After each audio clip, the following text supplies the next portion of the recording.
Let's see if this works. Yep, sweet. All right, we'll just pull this over here really quick. Pop out this chat. I'm gonna go ahead and pause.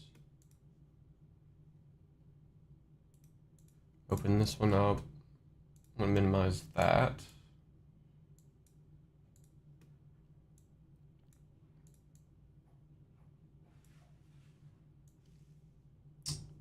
Pop this down. I'm gonna make it go a little bit further though, as well as we're gonna just do lo-fi because I don't want let's just say non-copyright. How about that? Yeah, let's do this.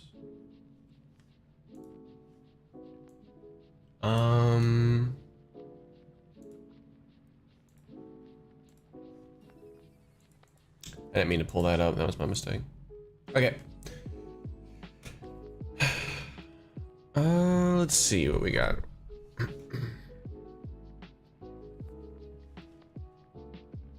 gonna go ahead and share the YouTube, I think. So I'm just gonna pull this out.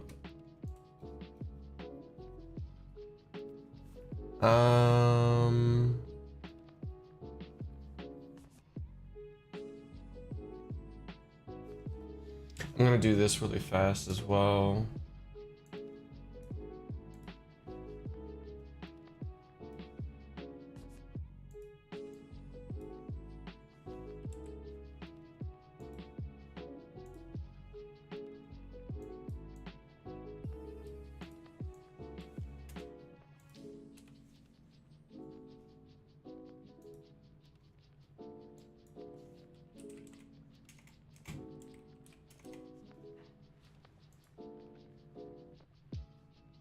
I need to grab the YouTube link.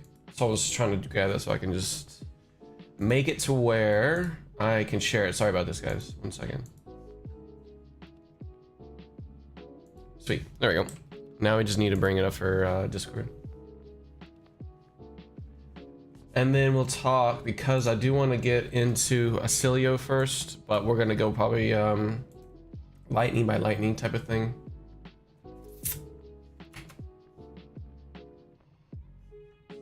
All right, so when it comes to this first card that we happened to see, and it was the only card that we will probably have to fight for Kano. I mean, just put it in any wizard deck from now on, because it's literally just going to give you free value. Whether the value will change on Kano or other people will remain to be seen. Like during your, if you just happen to have this during combo turn, it's just going to be free value of 5 points of damage. That's just how it comes out to. I mean, at the very base of wildfire damage combos. I'm hoping that the chat is, there we go. Okay, it was top chat instead of live chat. That was my mistake. So this will be expensive, but it's one of those fables that is almost required to run, because I don't think I've ever seen a higher damage fable ever in Flesh and Blood when it comes to certain decks. Like you can say the fables for any of the other ones that we've ever had. I'd probably just do the rarity of the fable, so let's just do that. This is just a reprint, that doesn't matter. Light of Soul is prevention, so it's like defensive fable instead. Arknight Shard is just a regular arcane damage spell type of thing. Do you know how much it will be cost? I wouldn't go lower than like maybe 150 after everything's been pulled for Rainbow Foil.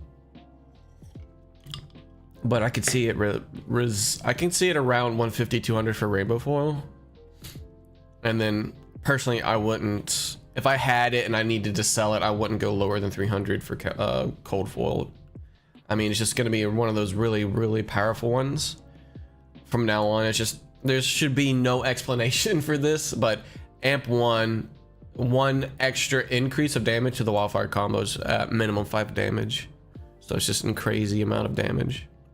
Okay, so for remains to be seen just how crazy expensive that will be. Okay, so let's move on to Arc Lightning, because this is actually really, really good. I'm not a Runeblade player, but this is insane. The reason why is not necessarily attached to any of these cards that you play. It's cards that you activate too. So whenever you activate your equipment, you're going to gain Go Again. You're dealing 1 arcane damage. It's insane. The next action card that you play this turn gets Go Again. So it's just a really good spec. So keep a lookout for that one whenever it gets played.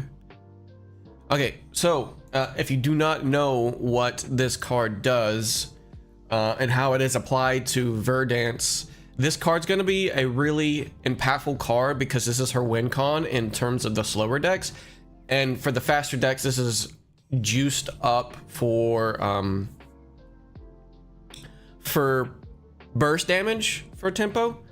So it just remains to be seen how the tempo matchups. If you are so tanky that you can even pitch stack the fast matchups, which you probably could. Mid range you'll be able to stack no problem. So what happens is rampant growth and life. The first way of this being resolved is life comes first, then rampant growth from right to left.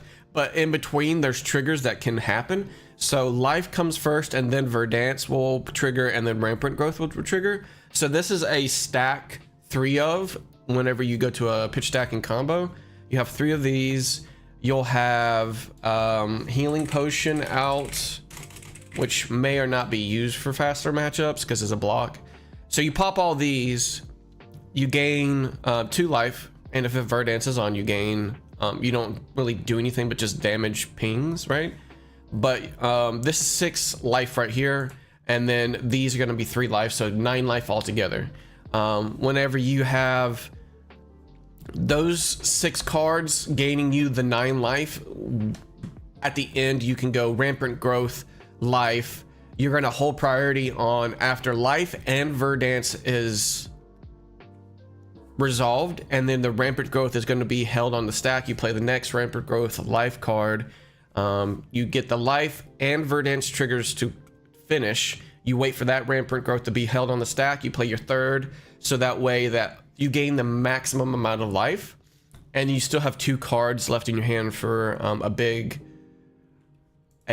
amp target, which would be Surgeons. It's a good thing I got the Marvel for this. You apply 9, 9, and 9, so it's 27 amp altogether. After the 3 rampant growth, 9 times 3, you amp X. So what this goes into, it'll be this one here, this Surgent Aethertide. There's 2 things you can do. You can do 1 potion, 1 E-pot, and you can put the 2 resource into there. You have Forked Lightning plus a blue in your hand, and then you have your tunic counter for your boots. That way you can play Surgent Aethertide off of their Ether Pot. You deal 28 damage, and then of course they AB3. If they AB3, it'll go down to 25. This gets around the amp only 1 on Forked Lightning because they changed how Forked Lightning is for amp.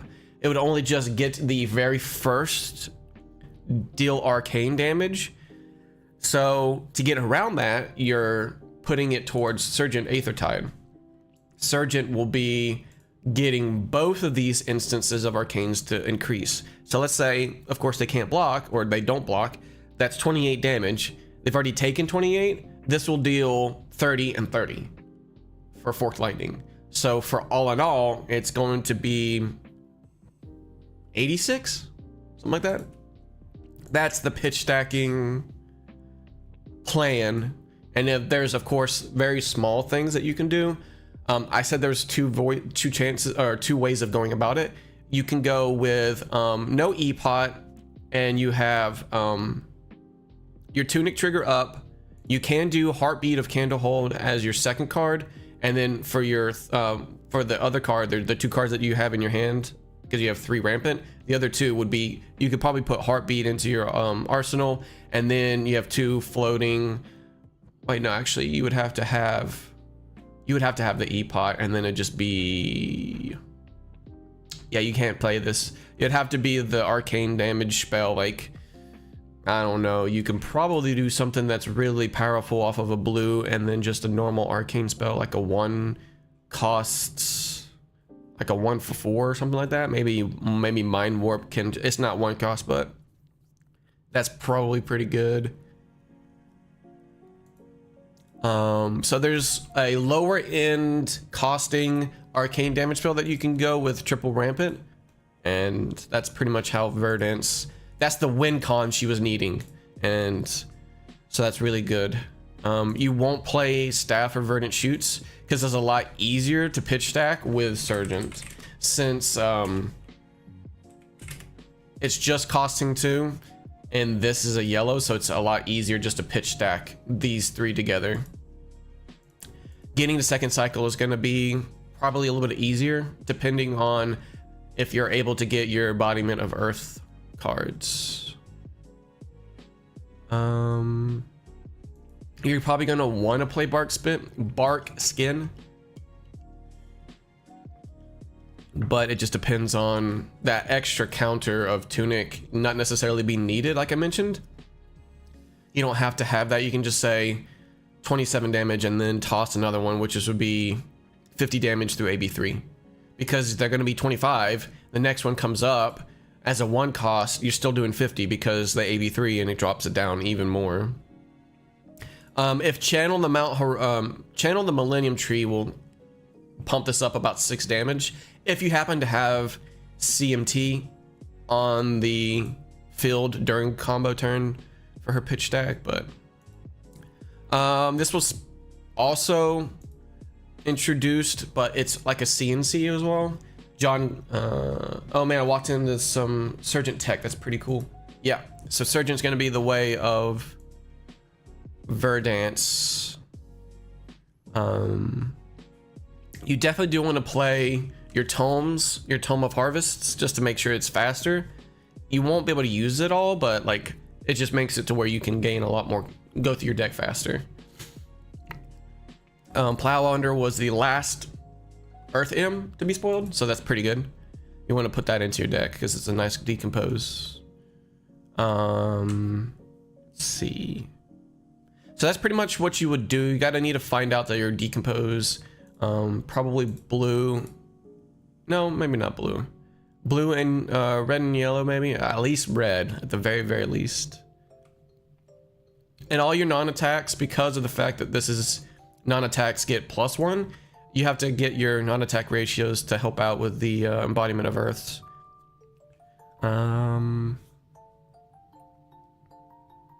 Yep, so it's gonna be nice to be able to figure out what I want to do with her in terms of decks and how I can put that together. But we can go to Lightning Greaves.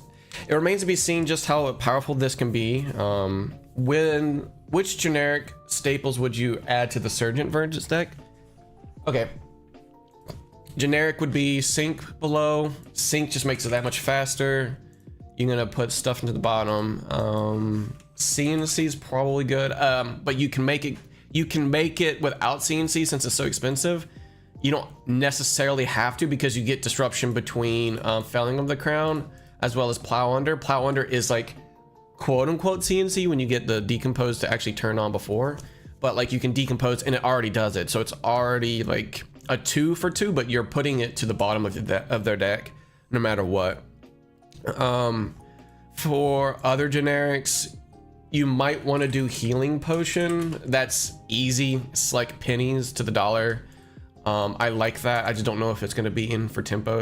It'll definitely be in for the slower decks, but Sigil, you're going to do Sigil Solace because it just helps you gain life on the tempo turns, maybe for tempo decks.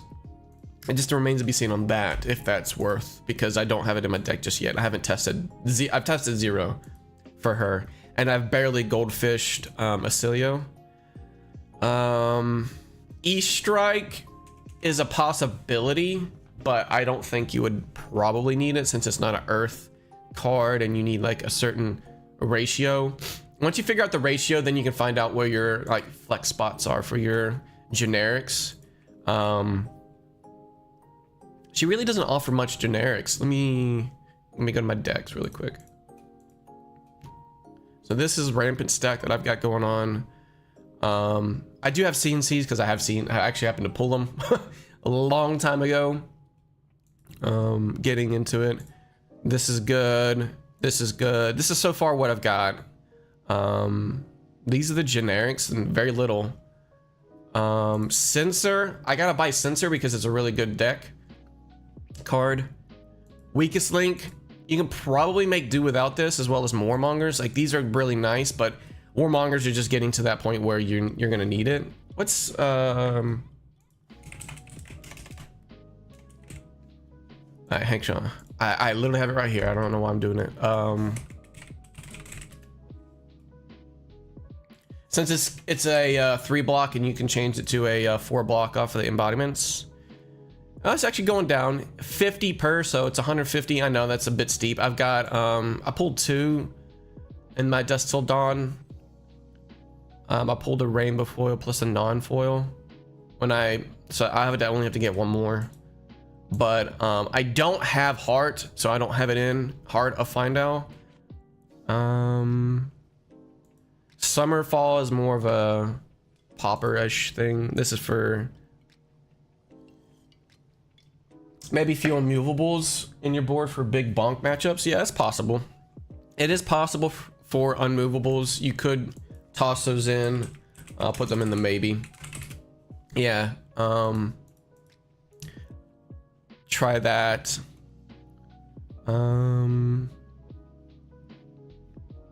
I gotta buy my sensors, man. I think I've got like 1. So that's a generic you can get. Those are pennies to the dollar. They're very inexpensive.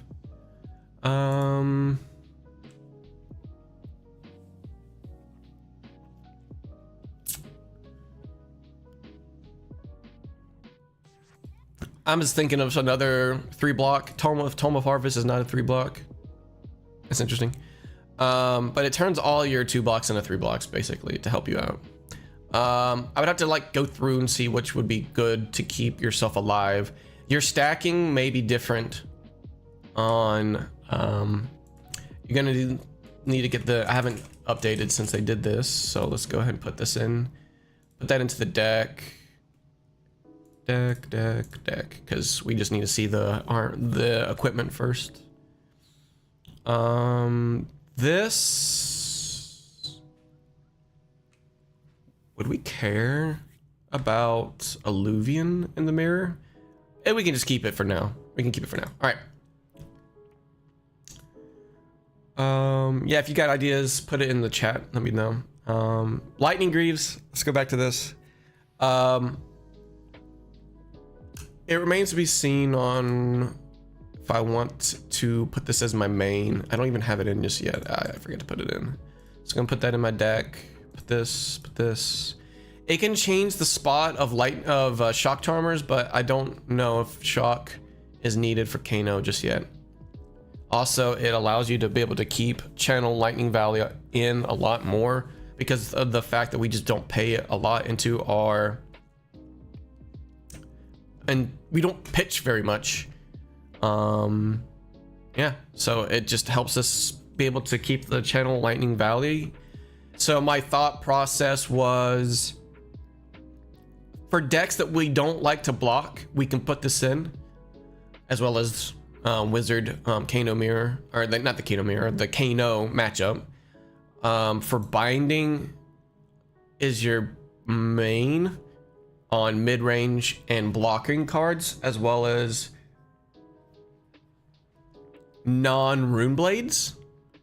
We have to consider this for our rune blades, even though this is empty. We may not always have a sigil, but this is just, we don't have anything that has Arcane Barrier 1 unless we just remove Shock Charmers and put nodes in, or just remove this. Just remove this completely. We don't necessarily need this. We can just say nodes is probably going to be in there. So that can be like the removal and like this. So that way we can bounce between 3 arms.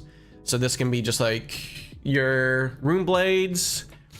This is probably your mid-range and at the very least mid-range. I don't know about tall decks, defensive decks. And then this is the ones that just want to go fast. You want to go fast against maybe. So that's just my idea. When it comes to Lightning Greaves, I have to test this out. I'm uncertain about it. It is really powerful, can be pretty powerful. We have a lot of sources of Go Again. That was one of the things that we were struggling with. We were testing on Goldfish, at least for me. Testing this particular version, I changed a lot. So having instances to have gain Go Again is nice. This is gonna be really nice right here. Current funnel off of, let's see, Fry. This will be good because it's 0 cost, 3 Go Again. And then we go into current funnel, 2 Go Again, because the last card that we played was Lightning. So Fry, Go Again, this Go Again, and then the next action card gains Go Again. Good morning, just got off work. What's up, Ham? We're just talking about we just started not too long ago, so you're good. We're probably going to be goldfishing a little bit into TTS because I have TTS up and running. Well, not right now. I can bring it up, but it is up and running with the new cards. All right, so this is a 3 block as well. 3 block blue. Keep that in mind. This is the next action card. It doesn't necessarily have to be an attack. It can just be like your wizard. If you wanted to do a wizard spell, just say like maybe Glyph Overlay, that gains Go Again, because you can do this Glyph Overlay into etchings to put it into your hand so you can play it and then play Glyph Overlay. So that's pretty nice. So this is definitely going to be a 3 of. Super good, super good. This fucking card is insane. This is bonkers right here. Okay, for this one, this is going to be a 3 card 11 if you have Swell Tidings. So you play Electic, which will give you a Volzar. If you have a sigil, then that's free, but Volzar can give you a buff, and then this can be for free off of a blue. So blue, Swell, and Electic. So this will be for 5. If you happen to have a Electrify, this will pump up Electrify, draw a card. If it was played from Arsenal, you find the next card, which would be either Electic or Swell Tidings. I'll probably walk you through this. And both of them have an on hit. It's super fucking good. 3 card 11, but basically this, a blue plus Swell, and you have a sigil on. It's just stupid because this creates a ponder. And if you toss it all, they're gonna have to block at least just the Swell. And you've already taken damage, so it's pretty damn good. I can't bring my cards to work, so I sharpied some cards to Goldfish and Kano with the new cards. Nice. Yeah, Kano's gonna be good. We'll talk about his stuff in a sec. Later on stream.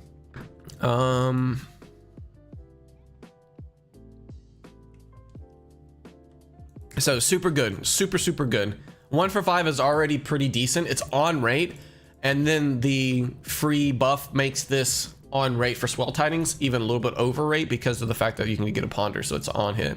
So it's really nice. That 3 card 11 is going to be pretty damn good. Gone Flash will be your Lightning Endless. I don't know but the nickname. People say GIF. You can just call it GIF. GIF. 4 for 3, which is really good because I like to have breakpoints for my Electrifies. So Electrify yellow right now. We'll see if red or blue. We can change things around to see if either one would be good. The next time you play an instant, this chain link, you may return this to your owner's hand. So if this had Go Again, or if you just play Blink, you can just give your action point back and it just goes back into your hand. So you can just tag for 4, play again, tag for 4 again. So it's pretty good. Just really good value, basically. And it doesn't even have to hit. It can literally just attack, and the damage already happens, and then you can just return it to your hand. This can hit some angels. I don't know necessarily how bad the illusionist matchup will be.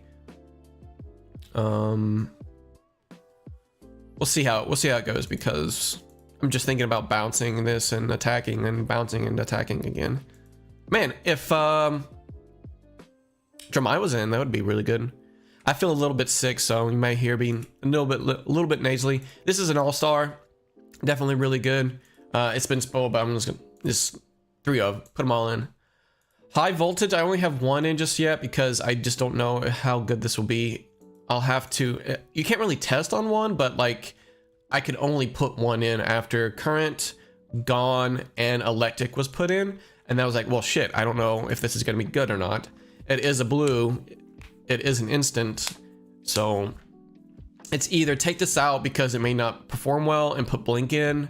But the reason why I went down to 2 blinks is because after we're seeing all the stuff that we just have so much go again that we were like a little bit struggling to see if we can get go again before the spoilers.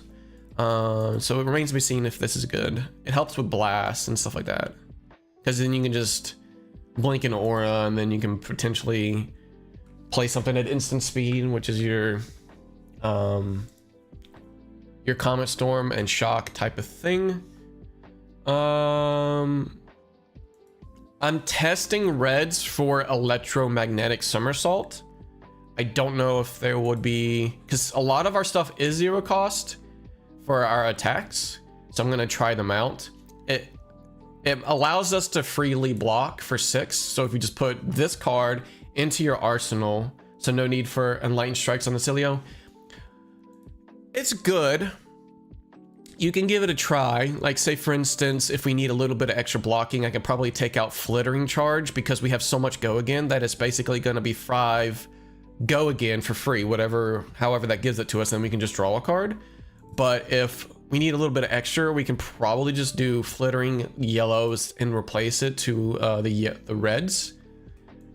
So it is, I can put that on maybe. I did have it in, so let's just put that back in as the maybe. So, oh wait, is that into my, oh wait, I have it in my inventory, I'm stupid. So we still have it in the deck, it's just not yet in our main, I guess. I had to put it somewhere, but I guess like if we need a little bit of extra blocking and value trading, then maybe you can put that into change out Flittering in terms of sideboard.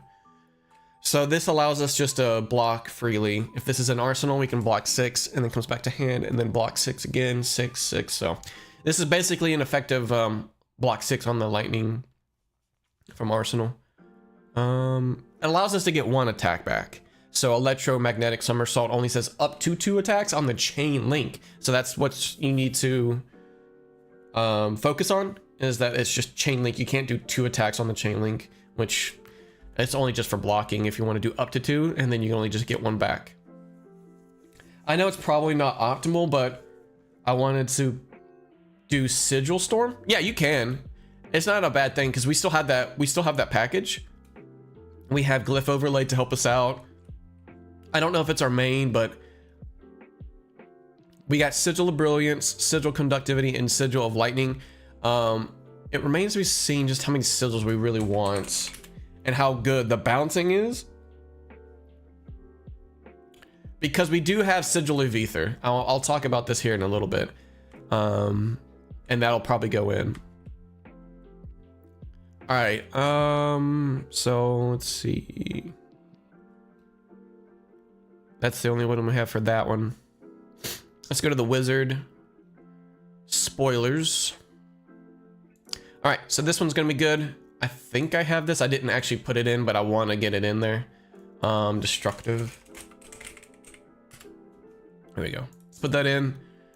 We're gonna move things around, but this is really good. We can automatically destroy their cards. This is super, super good. My initial deck plan was to play Tomes with Channel Lake Steppy, but that's taken from me. Even before it was taken with the bans, it was a little bit clunky in terms of a game plan. My initial like gold fishing paper theory was 2, 2, and 2, where there was 2 Toma Findal, 2 Aether Winds, and 2 Thunderstep, but people still was going that route, and it was just too much going on. With drawing cards, you're probably going to be drawing semi. You're not going to draw as much cards as you would think. Whenever you first saw Cilia, we were like, maybe we can draw a whole bunch of cards and then do a whole bunch of damage. But I think the pop-off turns would be just Sigil of Brilliance as tempo plays. But yeah, even Channel Thunderstep. I'm just going to put 1 copy as a maybe. Just for now. We'll leave it there to remind ourselves. Alright, so if we get up to, depending on the matchup and how much AB they bring, this will just be an automatic destruction. So we have to do AB, so let's say they have AB 3. We have to do 4 lightning cards and then pump this up by 4, because the AB 3 is gonna deal 2. So you have to just increase it by 1 to whatever they have for their AB. AB 2 will be 3 damage of a pump, 3 pumps, basically aim 3. Things like that, so super good. I've yet to put it in and increase it. He might make this work more than all the other wizards, which is all the action points that we have. Because if we do play electric magnetism off of a blue, this has go again. The internal inferno plays. We can play this at instant speed. Play it off of Volzar, pump it up by 1. We'll have 1 floating. This threatens for them to block this because of the fact that if they don't, we can play it again because we still have an action point that was left over off of Electric. So if we can then give Electric Magnetism go again, then that'll be good. So remains to be seen if we can do it. We have a lot of tight spaces. I just don't know if it's going to be worth it or not.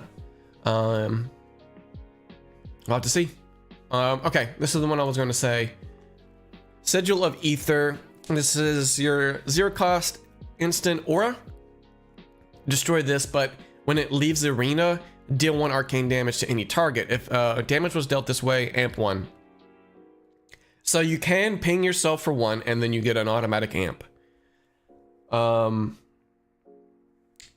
Whether or not if it's worth or not, it depends on how many sigils. If we need to include more sigils, then I would probably include that one the most. But maybe just 2. You go up to 10 sigils. Maybe, 11. It's not lightning, but it is a sigil that you can activate from Glyph Overlay. So it just remains to be seen if... Because you can ping yourself, it allows you to be more open on putting this into your deck because it's not a lightning sigil. Usually the lightning sigils are probably where we would want to be the most. And they are kind of like, they take the... where'd the music go? They take the bread and butter spots of all of these. So we want all of these, even they may not do anything. So like this, you can potentially ping yourself just to get the embodiment of lightning token, but that's not ideal. But so if we have room for sigils and we need more sigils, then we'll just play this. Mental Block is not a Kano card. It is a Verdance card because it allows you to be able to cycle your deck faster, and probably that's it. I don't think Acilio is going to want to play this. You can only block with it as a blocking card, or you can discard it to prevent 2 damage dealt to you. So like if you can't get around that, like maybe Riptide, you can prevent the damage, because if Riptide becomes pretty relevant in this meta, then we can help out with that. That's one way. Yeah, probably a Verdance card over everything else. Chorus, we had talked, this was spoiled before, but I don't know if Kane is going to want to run this. Stops Reckless Swing, that is true. Reckless Swing, anything that is not, it's uninteractable damage, we can just prevent that.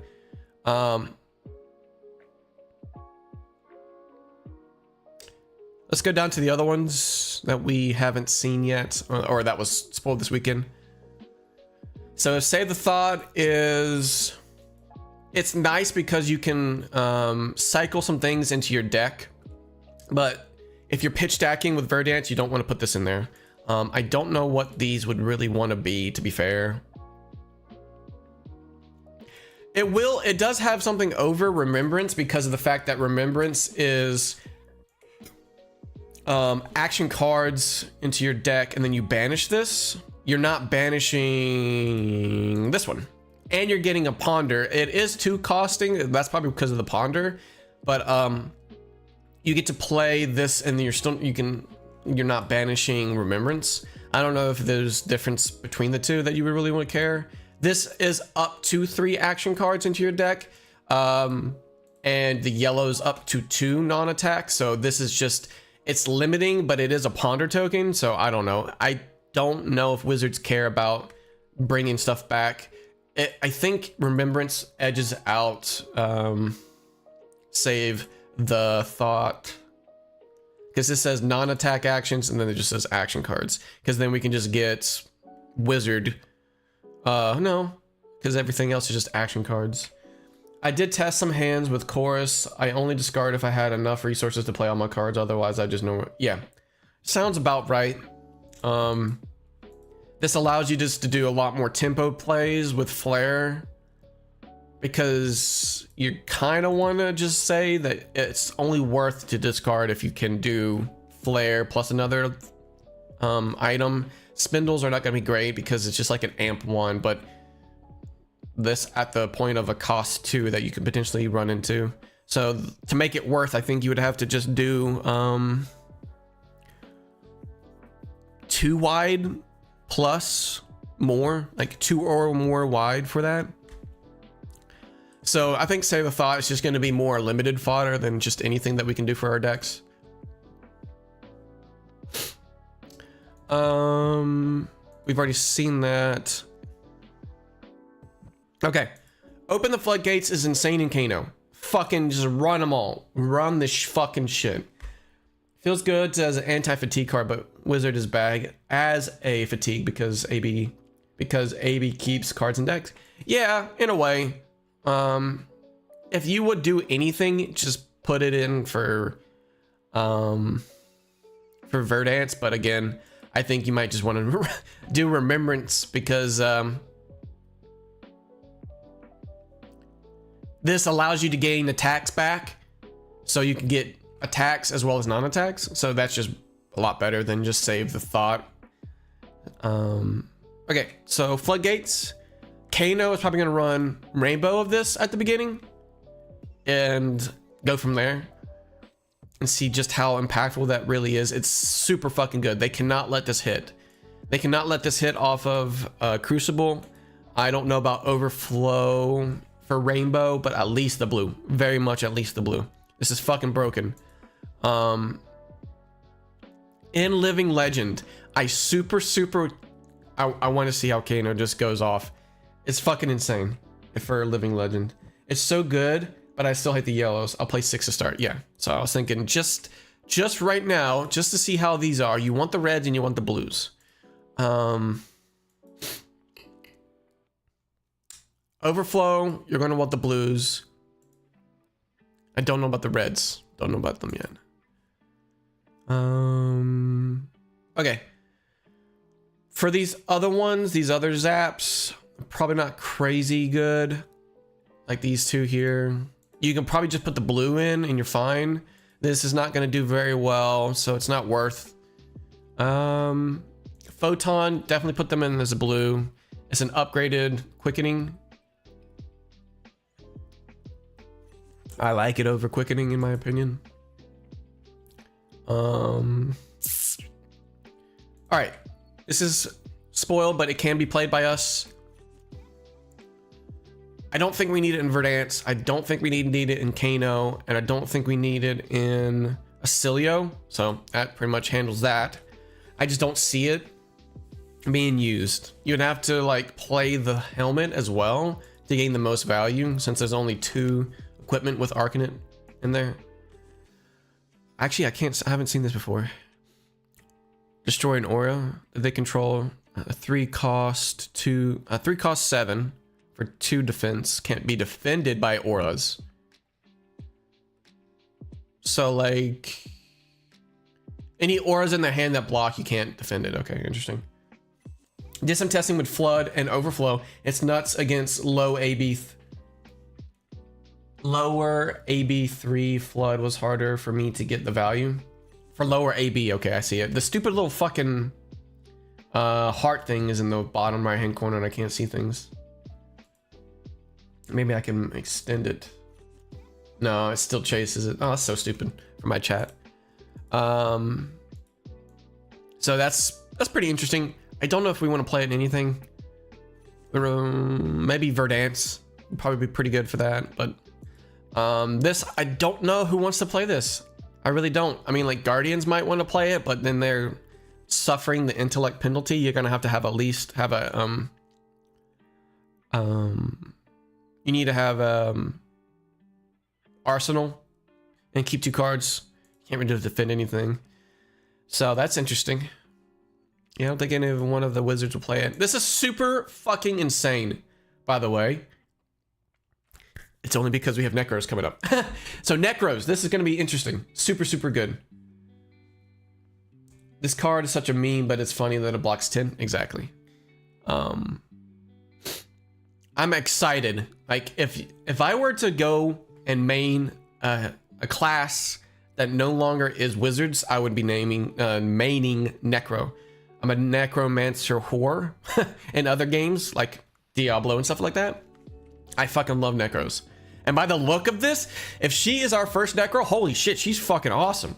But keep in mind, like a lot of the times, whenever you see a card that could lead into the next set, you can kind of like hint at all the different arts. So Ethan is preaching about Call of the Grave for Levia, lots of cool interactions. Yeah, I can see that. This would have been nuts if Zen was at peak. Like, it's insane. It's really insane how just you can put whatever card that you want into your graveyard to fuel his bonds. It's insane. Him putting this, he will probably put this in Living Legend though as well. That's fucking insane, dude. It fuels the graveyard for Levia. That is very true. Truce. Gain 3 life. You can put this in probably for Verdance, maybe.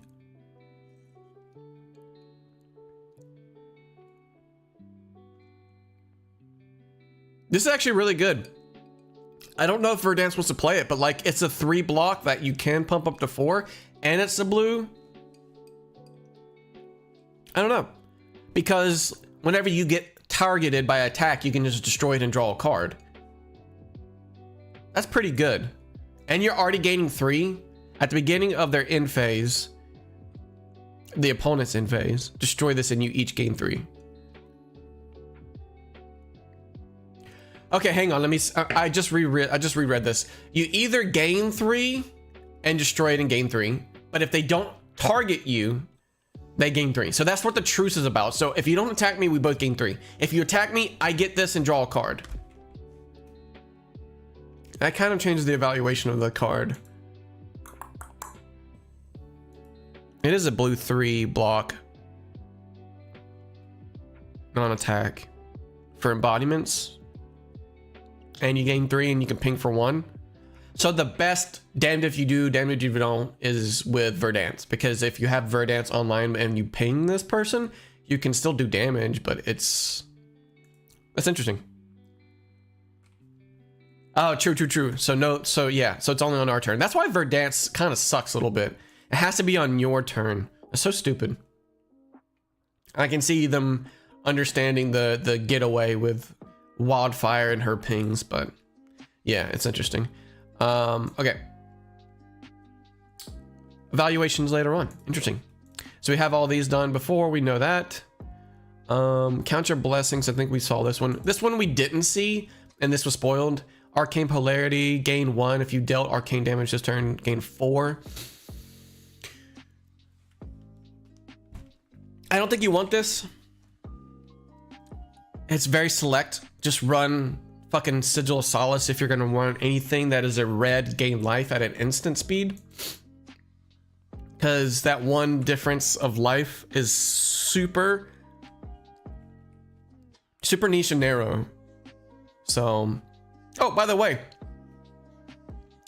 we fucking are gonna get rung through the ringer with assassins. It makes it harder, but not necessarily kills it. It just makes it harder for us to pitch stack because tomes are gone, as well as them having Spell Void and Arcane Barrier. How this works is if they play like head plus their arms, right? More than likely that's what they'll do. Head and arms, plus the lantern. So that's AB3. Then you have Spell Void 2. The damage comes first, and then the Arcane Barrier does that, and then the damage comes and then procs the Spell Void. So you would have to do Wildfire for 5. It blows those away. If they have Oasis, then they can play it on the second and third cards. If they hold up double Oasis, then you're just fucked, because that first Wildfire for 5 is gonna be fizzled, and then they can just do Oasis 1 and 2. But if you play like Imperial Edict, you can just get bypass that. So I think Edict might be just your bread and butter for that. So that sucks, and just makes it that much harder. So we got a whole bunch of illusionist equipment as well. Sorry.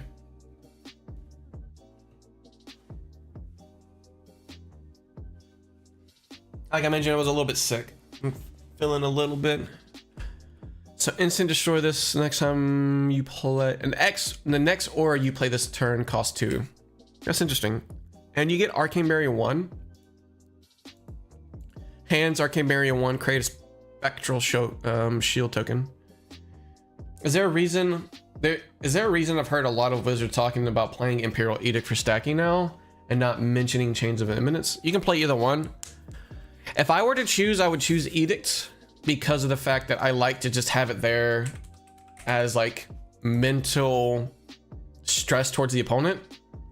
I play this, I can play and have it at any time. Like it's just there. I don't have to wait and IP myself with chains, because you have to play it at that point. Like say if you just put change in your arsenal, and then at the turn that you want to play a prevention card, which is either change or Imperial Ledger, then you would have to play it the turn before you get to your stack, and you're already RPing yourself. Oh, item with interaction compared with aura for 1 turn. Got it. Yeah. So like Edict allows me, sorry, I said Ledger. That was my mistake. So Edict, play it for 1, no go again on actually playing it, but if you play off the top, you're fine. And then you can just say, okay, whenever I know that I'm at my stack or the turn before my stack, I'm just gonna pop this and just say Oasis. The popping of the action does gain go again, so you can just do go again and then play it. Oh, same. And then for them to say, and you can do whatever turn you want to do. But I like it because I can just play it. If I play it mid or early game, I don't have to IP myself to wait on the turn before. So I think we're covering everything. I think we covered a lot. Yeah. Uvia. Yeah, I think in terms of all the new cards that we covered, I think that's about does it. Kanos would probably run this as well. This is another zap. You want Destructive Ether Titan Kano. You want it in Acilio. You probably don't want it in Verdance. Okay, we forgot to talk about this one. We did mention it before, but destroy this until the end of your turn, whenever an aura permanent you control with sigil in his name leaves the arena, you can amp 1. I don't know You would have to play Glyph Overlay at instant speed off of Electric Magnetism. You would have to play... What would you want to pump after that? Just anything? So let's say you get 2 or 3 amps in to guarantee Glyph Overlay actually goes through.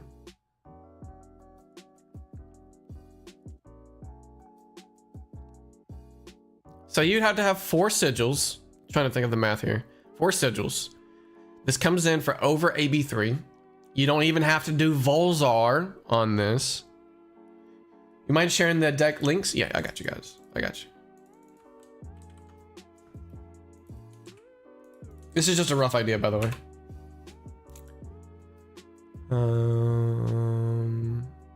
So Electric. 1 floating. So you can probably play like Fry. Like Electrify is so fucking good, at least in goldfishing, that it's just a free electric charge to Volzar, and you get resources back, and it's an on hit for everything. The fact that I don't have it in blue yet, I still want to see if blue is worth or red's worth, because we don't play a lot of costing stuff. Like we don't have a lot of things that cost a lot of resources. I don't know how much destructive ether tides we really want. I guess we can go down to maybe 2. Like a lot of blues, we need damaging. Like ratios will have to be seen. So we can just put this in our inventory right now. We'll have more. We'll have 83, but we can just change that up. Yep, no problem. So let's go towards, I'm gonna bring up Tabletop Simulator really quick.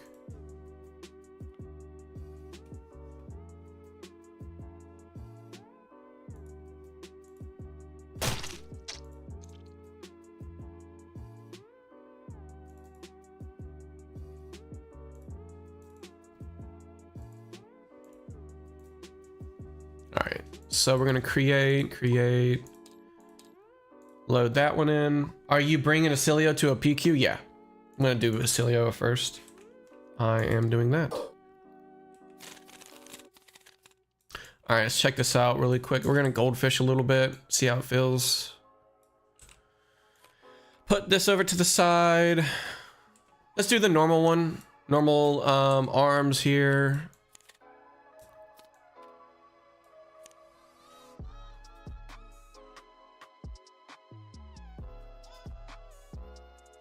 Excuse me.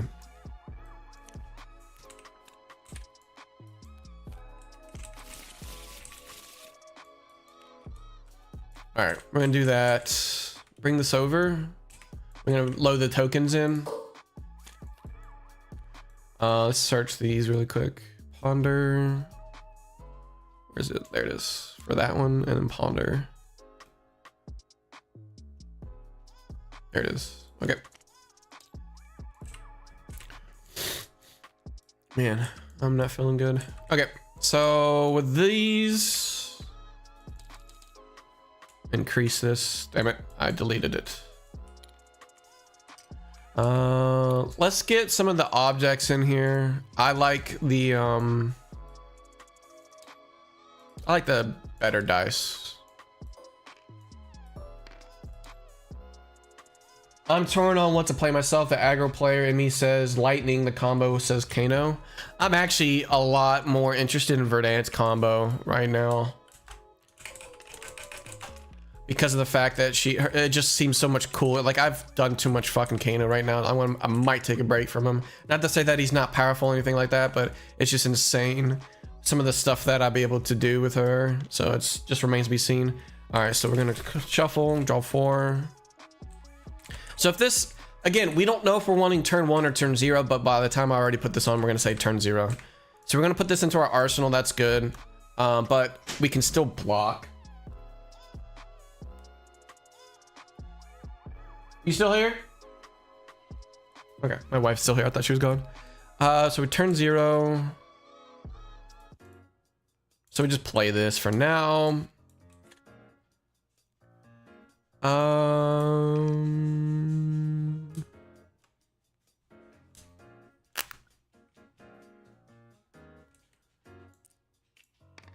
So we could probably play this. And then play, if they block, we can get 2 cards out of their hand and bring this back. Play this. No, we would have to pitch into something. Probably just pitch into this then at that point, because that'd be better. Are you talking about the overgrowth card? Rampant growth, yeah. It's a pitch stacking card. So we got 1 counter on this bad boy. We'll just keep this flipped over so we can see. We don't have to flip play it. Okay. So our turn, we'll go up to 2.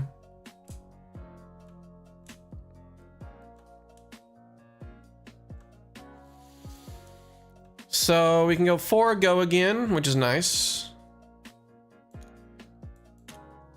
Threatening, draw a card here. 4, no go again, but they don't know that. So sigil, play it. This gains go again.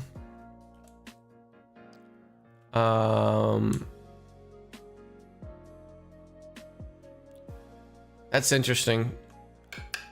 We'll probably just want to play this Gone in a Flash and not really have the value out of it. So we just play this. Maybe they can just say we get the card because their turn's so much weaker. So let's just say we do draw a card.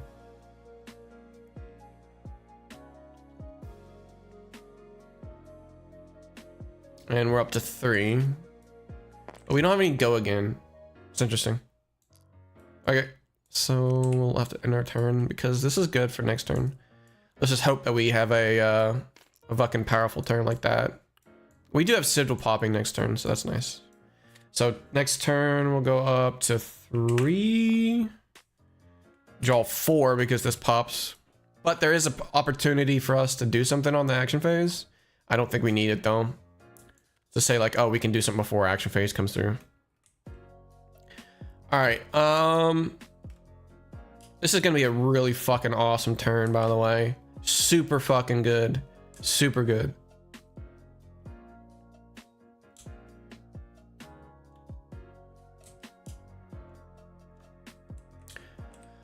Okay, so we say we'll play Fry. This is go again. So we go up to 1. Current funnel allows me to play this and my next attack action card that I gain go again. So we'll play this. We will play Blast to Oblivion. So we're up to 3 now. This is good. So now we'll play Electric for this. We'll use the Tunic resource, gain 1, play Electric, up to 4. This allows me to play my Mind Warp at instant speed, but we have to pay into it because of the sigil. Kind of sucks, but we have to pay and the Electrify goes away, so we're down to 1 resource now. Which now, Mind Warp is going to be...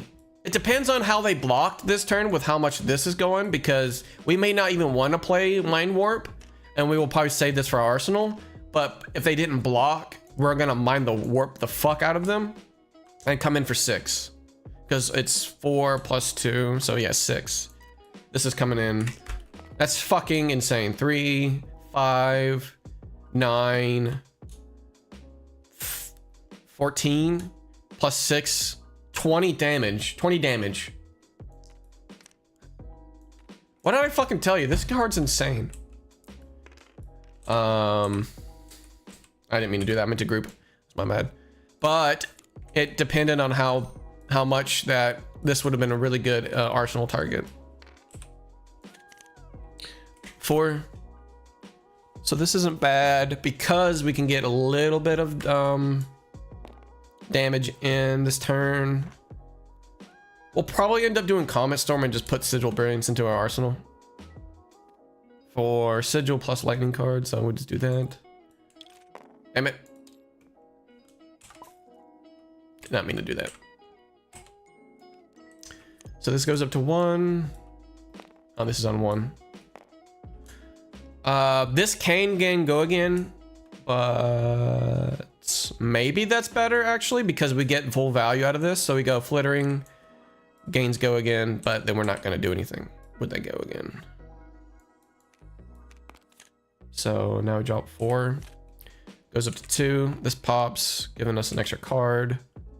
This is actually not good. This is a very bad hand. Very bad hand.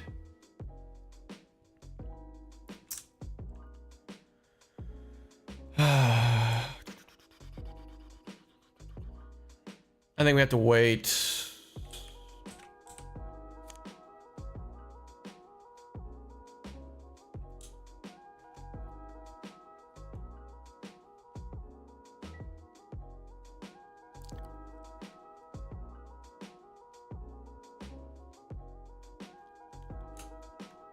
I do want to get this out of my arsenal, so what we'll probably do is this. Lightning press that. Go up to 2. And just play Shock for 2. We can't pay into Volzar, which is unfortunate because that would be 3, and then this we can play it at instant speed if we had Tunic, but we could pay into it with Volzar and Etchings. I just want to get some stuff back, so I don't want to do that. I want to just set up a little bit more, maybe. Go up to 3. Is that 1? So this isn't great because these kind of contradict each other a little bit. And we don't have much going on in the way of attacks.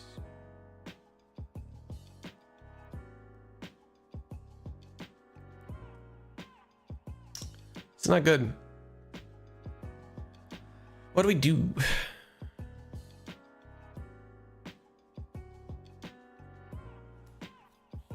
I think if we play Arsenal, if we Lightning Press this, if we play Lightning Press, I don't think we Arsenal ever. Because we just don't know how many attacks that we just are going to be coming across.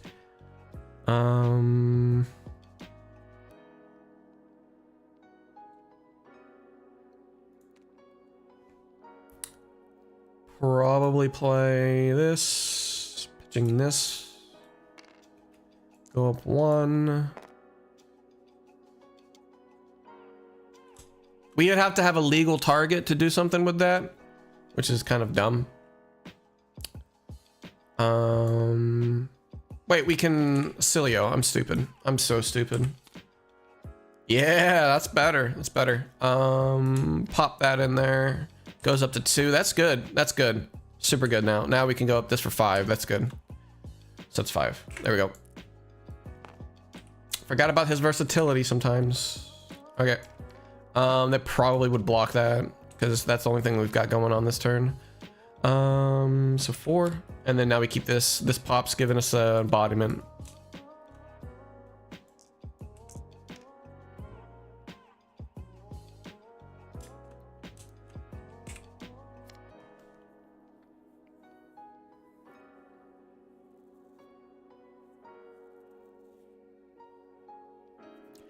So this, because this is an embodiment, I think we play the flittering charge first.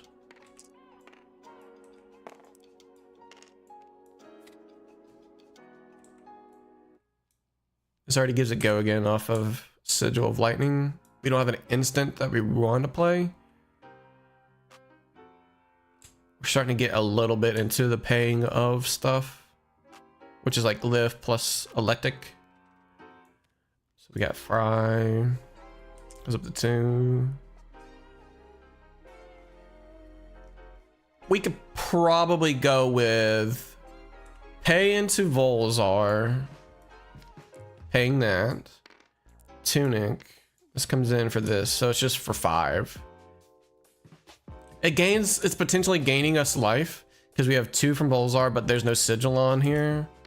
So it just, oh, do you want me to gain life? No, I don't know, type of thing. So we'll just wait for this to be useful. The electric. I could have discarded that, I think.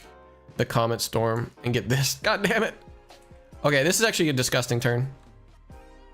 Super good, super fucking good. We just don't have any arcane that pops over, so we may not play electric yet for non-attack. And it might be a lot better with a bigger hand on sigil. So let's say, let's see. Oh, okay, never mind. We'll do this. Flittering. Play this at instant speed. We're up to 2. This gains go again. That's 4. We'll play current because this allows us to gain go again on this. So that's 2. This will have go again. Oh, true.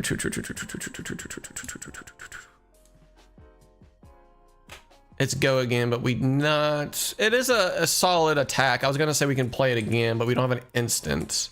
So the instant is fighting for these right here, basically.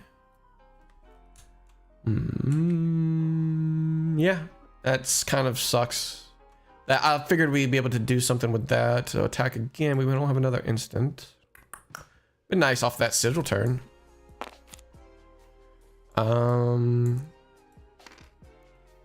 This will go to 2. We'll go to 5 because of this. Oh, this might be actually pretty good.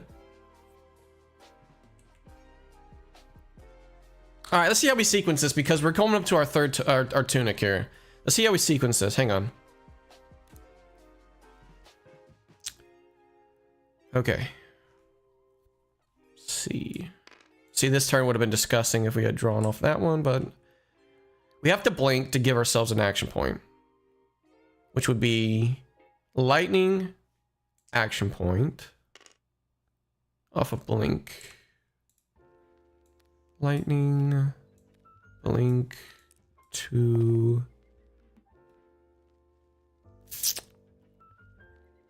Which would be 4. Pay 1. Into electric, allowing us to play 1 and 1 here.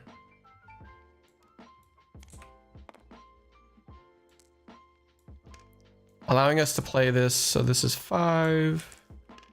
We did 2, 3, so now up to 3, so this is 6. Sigil from graveyard to hand. I want brilliance, so we can play.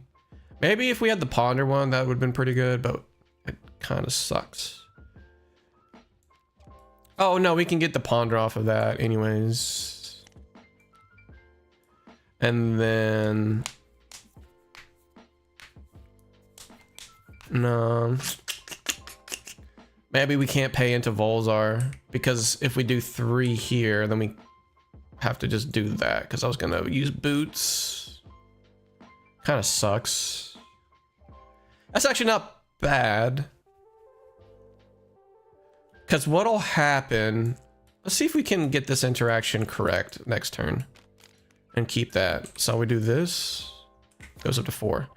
Okay, so with glyph overlay, this will pop being an interaction.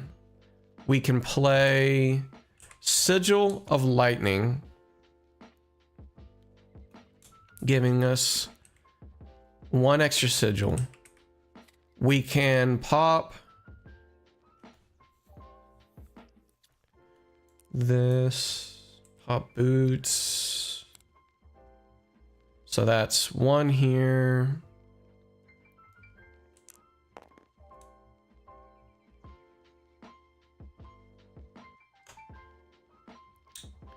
The interaction will be different. Let's see. trying to do it in between where I can do double glyph. So boots, play, glyph. Do we, no, this is resources. I was gonna say we can Acilio for a potential card.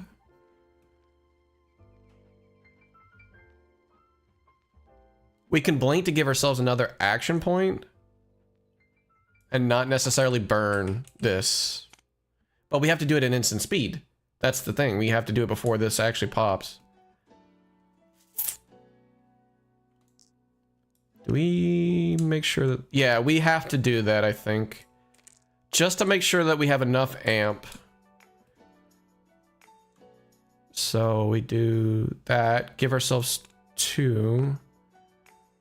We have to pitch this for glyph because we paid tunic with boots. Glyph gets paid with this. Blink was used. So this is coming in before this comes through. This is already resolved. So it's 2, 2, so 7 altogether. So more than likely we would probably do that.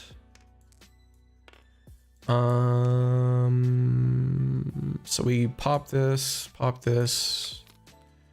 draw ourselves a card. I don't know if that's worth. We're still doing 7 damage, but then we just don't have any sigils here. And then we could destroy that at the beginning to amp again, but then we have to pay into that. No. That seemed like a bad limit testing. We do have 2 action points. Fuck it, we play again. Yeah, it's a bad test, but that's why we limit test. I think we can probably restart. Let's give it a go.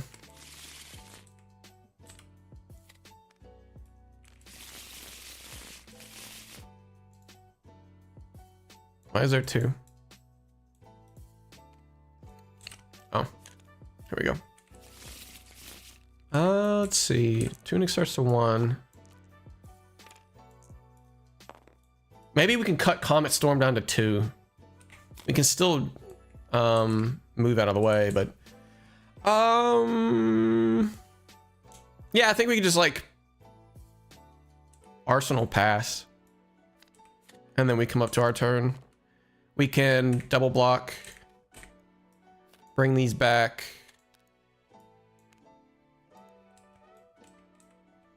And then we have Tunic to our turn to 2. We may not need both mind warps. So let's draw down to 1, up to 1.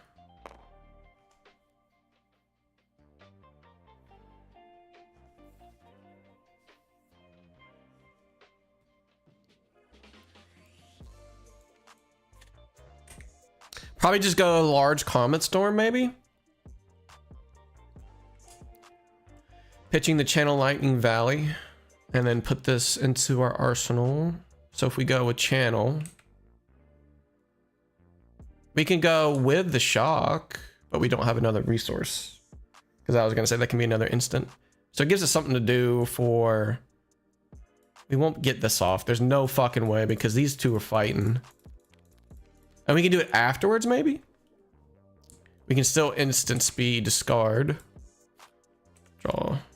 Okay, there we go. That's actually not bad. So we fry, go up to 2. If they don't block this, which more likely they won't, I don't know. We'll toss it out anyways. It doesn't matter. Because we have 1 floating, we can mind warp. So let's say they don't.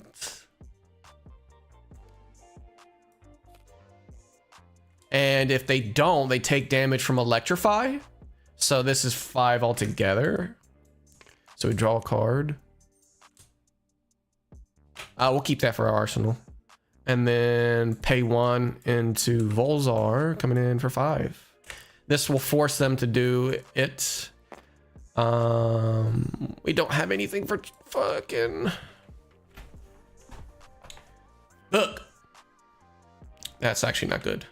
That's where, like, this is what I'm trying to say. The shock charmers allows us to very well keep the channel lightning valleys. It's just so good. We can pitch into this no matter what. This is at a certain, this is at a, I don't know how niche this is. Like, when do we, when is the combos really good? So, because we pay this. We had one floating.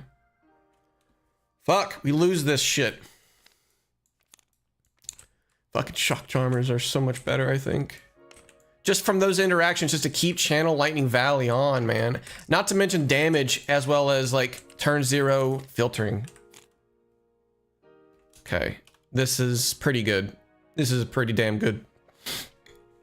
I mean, it's not that bad, but we don't have we don't have arcane to play off of this Volzar. That kind of sucks, don't it?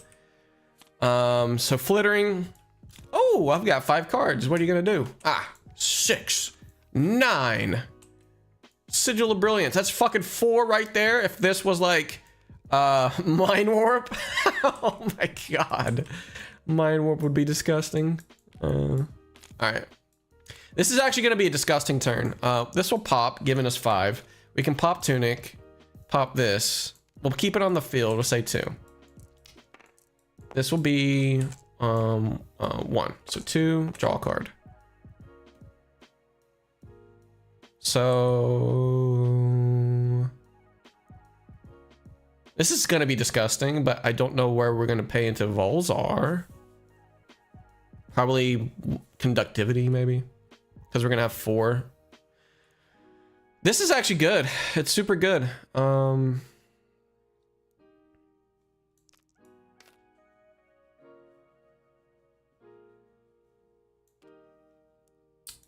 Fry, go again, 2. And then threatening, so 3. 3 threatening another 2 this entire turn. Sigil. Oh no, we have to go we have to do this. So this is 3. Brings it up to 2, threatening 3.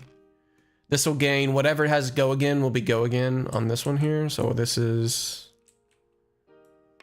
4, sorry. So we're up to 1, 2, 3, 4. So now we're up to 4. Let's play Sigil Lightning over conductivity. So now we're up to 5. Pitch this to Volzar to float. And see, the extra resources could have been used for shock charmers for on one of these right here. Because now we have just 2 fucking resources no matter what. Volzar, this will be in for coming in for 8. We get Sigil of Brilliance. We're gonna play it on our opponent's turn, I think. Maybe. Like, it doesn't matter when we play it. So this one's coming in for 8. Sorry about that.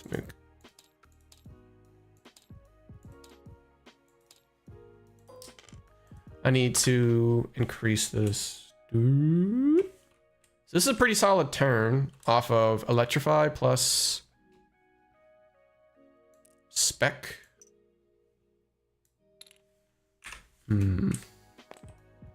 just go ahead and play it. It's whatever.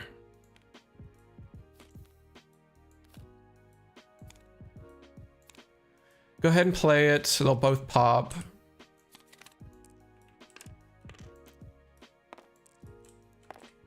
We go back up to 1.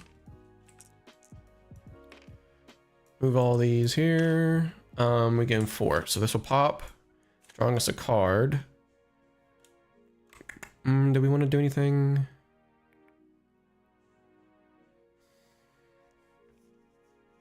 We can play Blink. We can play Blink. Give me a second on this one here. Playing Blink, but we do have... We want to play Blink to give one of these go again. I can return it to my hand as well. Yo, how's it going? It's good. Testing's pretty good. Gone in a flash, surge. So surge. We already blink it, again, go again. We don't have another instant. So we can probably keep this into our arsenal.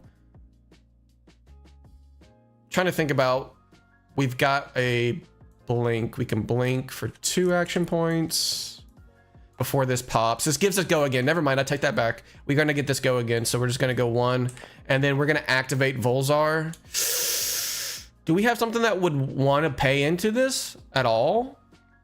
Because this gains go again, so we don't necessarily, the cheap interaction between this, I don't think it actually matters. So we can just pop this, have go again anyways, and then we can play blink. So I think Volzar being higher is better. Nice, I haven't done any testing yet. Really got to get started. Yep, it's pretty fun.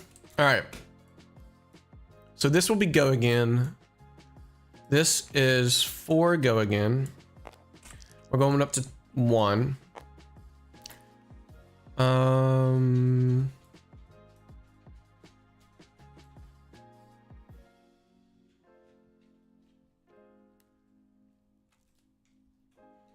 This is actually pretty disgusting. I just don't have any way to pay for Volzar, I think. Since we played a lightning card, this and the next one gains go again, so that's 2.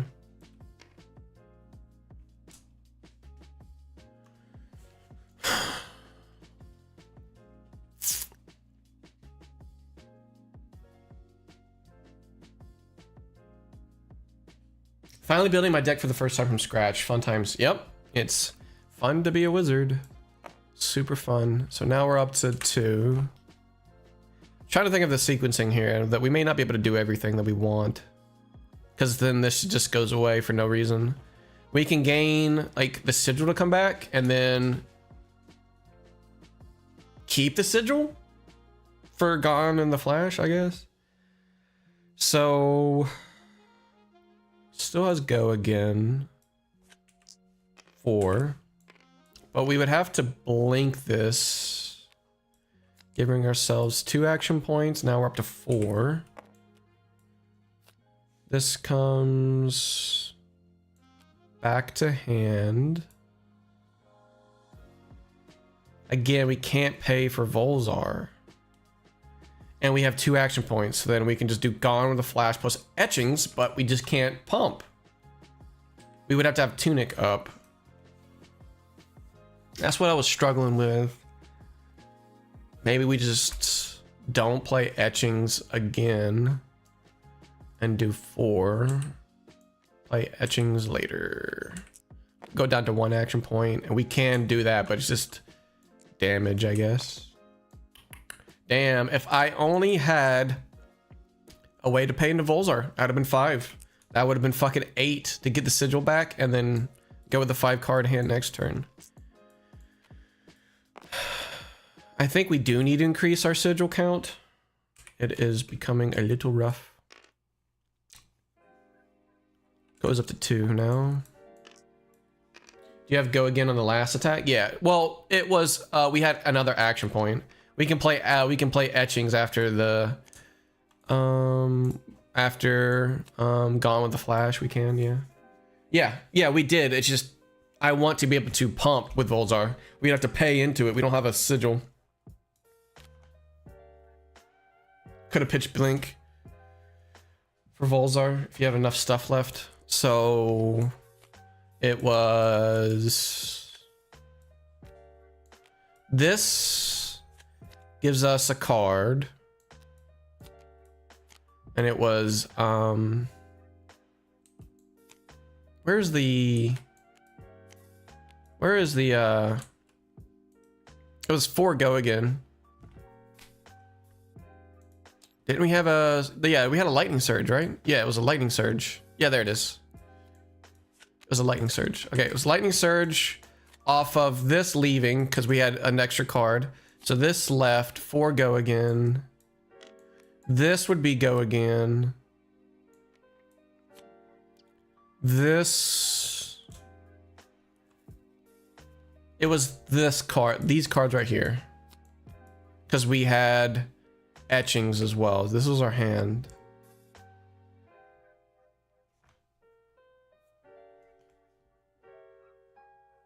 I see the problem, okay. So we had the Sigil Lightning giving this one go again. This gave this and this one go again.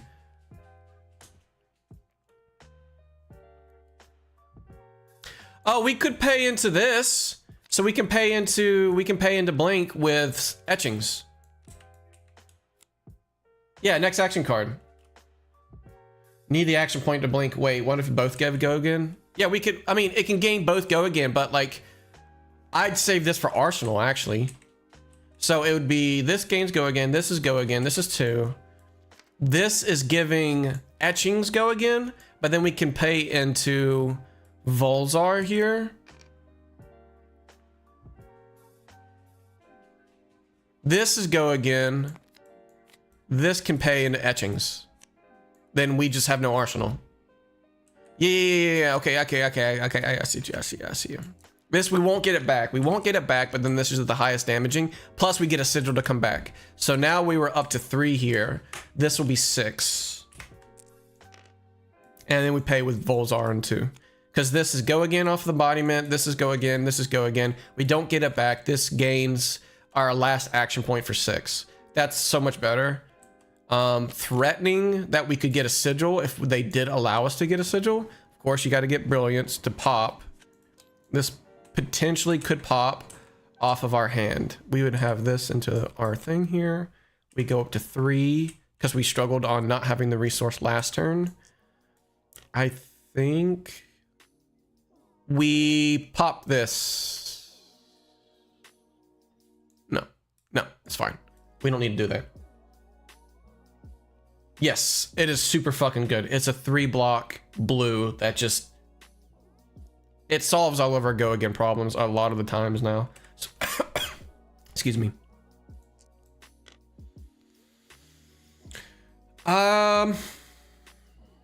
This is actually an interesting card. Very interesting card. So we go Fry. We go Flittering Charge. This gains go again. This is both fighting for it. This is both fighting for it.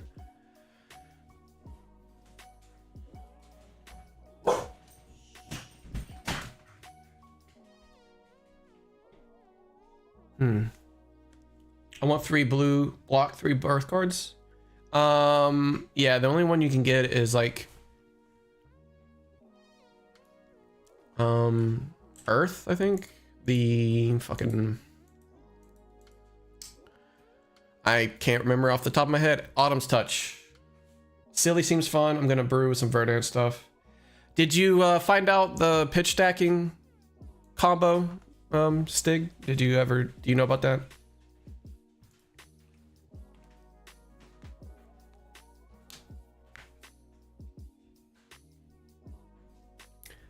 Okay.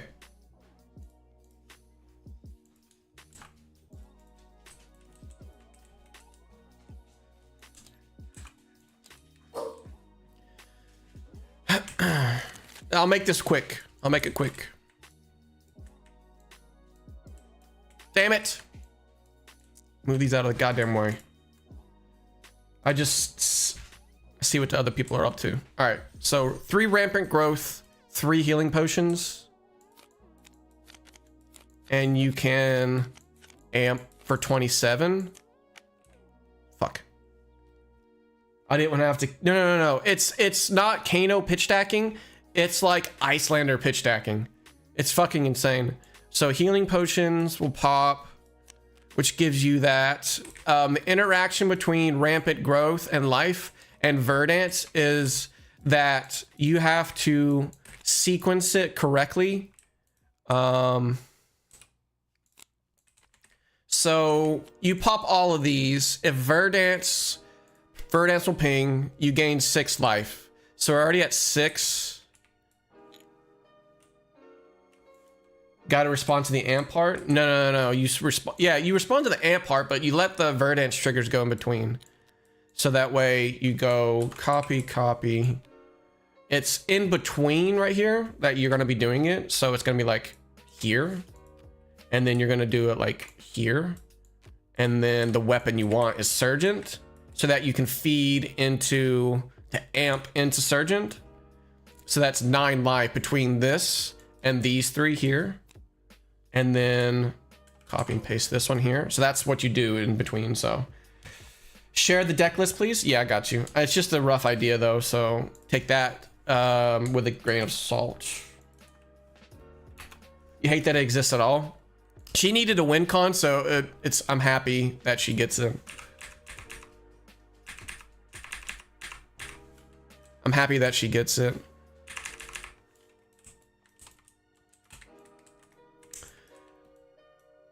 No problem. No problem, Sith. All right, so yeah, I got you. You don't have to. You could see if you can do some win cons. Let me know what you find out if it's not that planned. I think we can't get this blast into oblivion. That kind of sucks.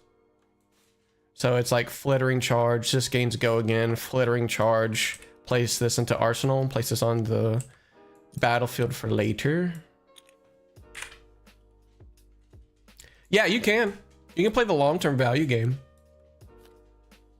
This will break, giving me 5 cards. I don't think there's anything that we should have done in between. Like this would have been the draw card. From this hand... no, I don't think we need it. Okay, so next one. I was gonna do 2 card hands, enjoy split damage, and finish with CMT. Let me know how that goes as well. But now if people are doing this, I have to do it in the mirror, and I hate that. Yeah, because if it's like Verdant's mirrors, you're probably not going to be able to get through damage, and you have to do it that way to like chunk the most amount of life. So we can probably go...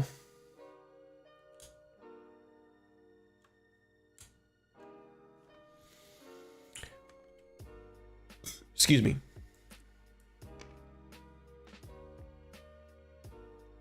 If they get there, yeah. So let's see the sequencing on this one here.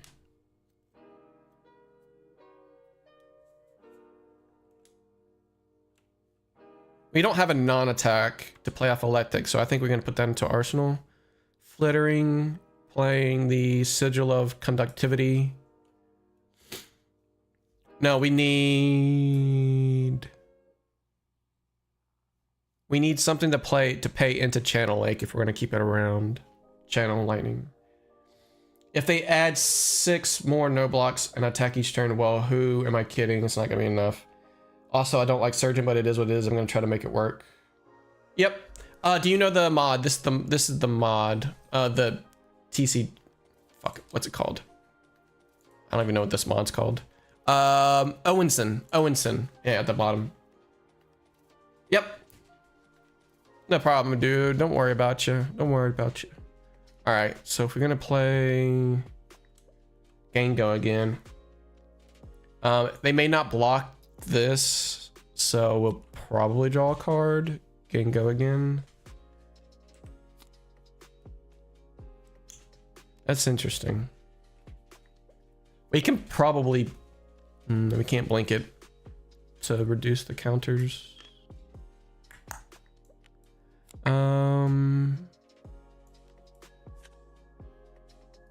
We're up to 2 now. I'm gonna discard since there's gonna be a lot of electricity going on. A lightning attacks. Well, fuck me in my ass.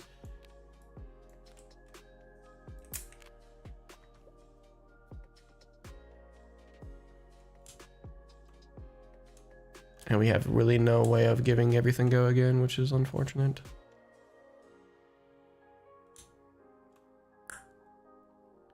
That is unfortunate.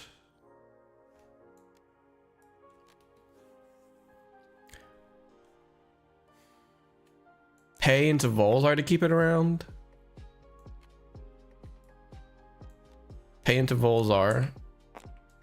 No float.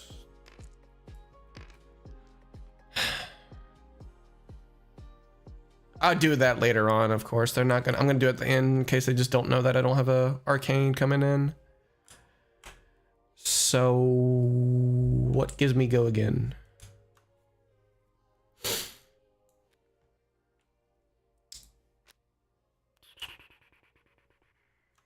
I could say this. Play. Maybe reverse it. I don't know if we were going to reverse it. Next time I play an instant, I'm going to do this. This comes back to my hand. Then I don't actually have to pay into it. That's kind of good. And I maybe potentially get the draw card. The card draw off of it, but then my turn is very weak still. This is actually a bit of a dudster. I'd probably still pay to get this out of my hand, I think. And this stays here. That doesn't guarantee that we get a embodiment of Earth. Put this into our arsenal. Draw 2.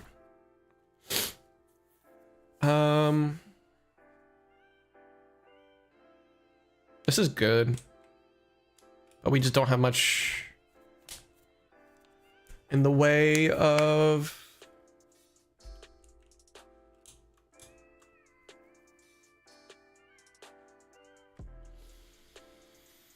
what do we do? What do we do? What do we do?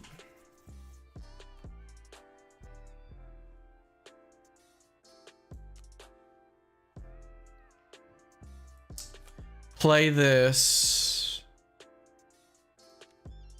Pop that. We pay into this one over here. Or we can just keep this by doing Tunic. Tunic pays for this. And no, because we don't know if we're able to keep this around. Down to 1 still. We still have a sigil, so this is free. That's nice. So it could kind of conflicts with Channel Lightning Valley. Since we don't have Shock Charmers. So Mind Warp.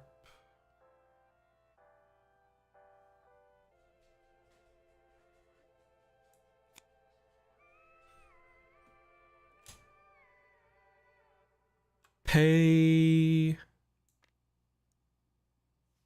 for that. What about this? Paying for glyph. This is threatening 5. This potentially can give us, in response, play that. So now we have 2. So up to 2. This would be a sigil, so that's 3 plus 4 plus that, so it's 6. So that's 6. Potentially giving us the ability to shuffle this back into our deck. And this is at instant speed. So we can go, let's say we do get that. Embodiment of lightning. And we gain a life, so it doesn't matter. 1 counter on this.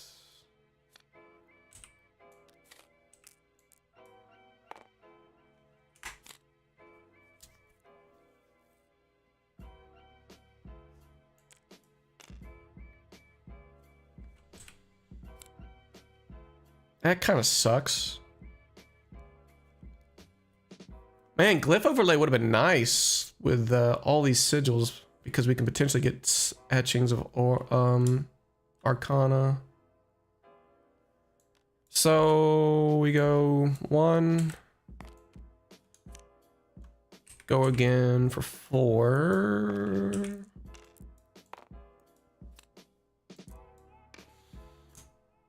Next time you play an instant, we're going to play this at instant speed. Comes back to hand.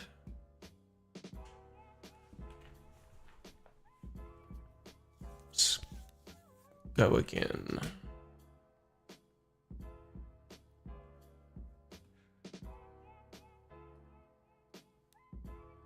Trying to think on the possibilities of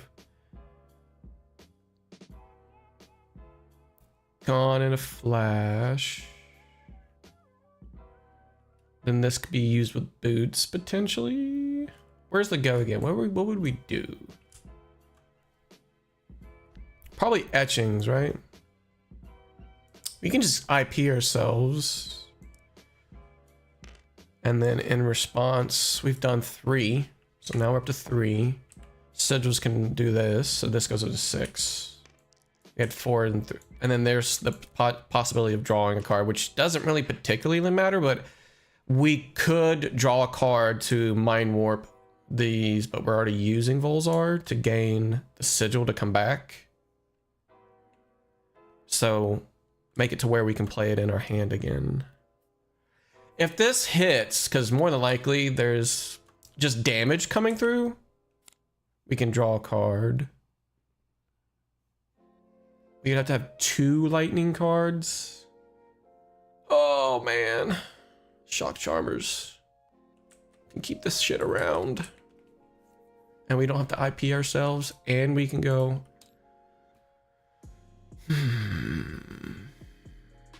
We want Brilliance to come back to our hand. And then we can just play. We can literally pay into it with Shock Charmers. When do you ever use this, man? I guess like next time with 3 sigils coming in, we could. Where there's no way we can pay into 2 of those. All right, so these will each trigger 1 by 1. Let's go ahead and give ourselves an embodiment.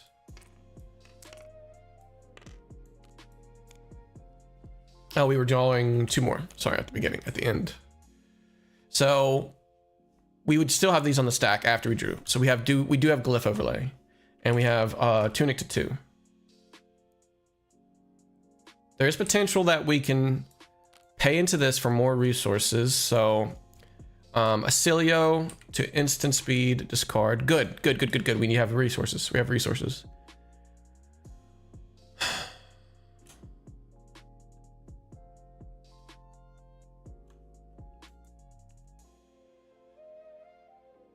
How do we sequence this?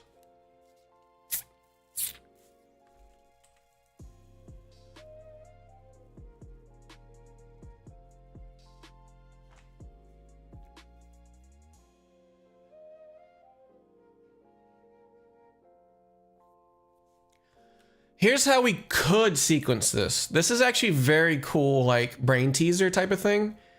We could let Sigil draw us a card, gain more resources, and or like try to focus a little bit with it. But we're only going to gain the ability to pop these 2, which is interesting.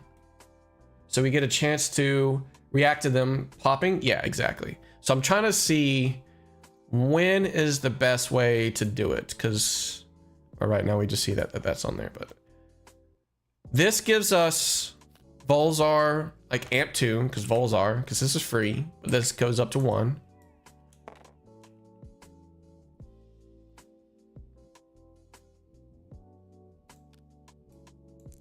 I only have 1 of these so far.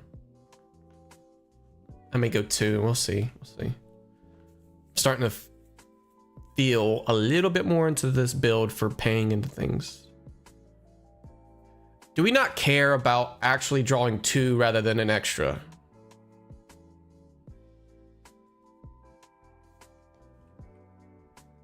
Probably not, right? This pops, we draw. Cool. We can play this, go up to 1. +1. Probably could pop this in the beginning, but we don't know what this card is. And we would have to pop it to amp 1.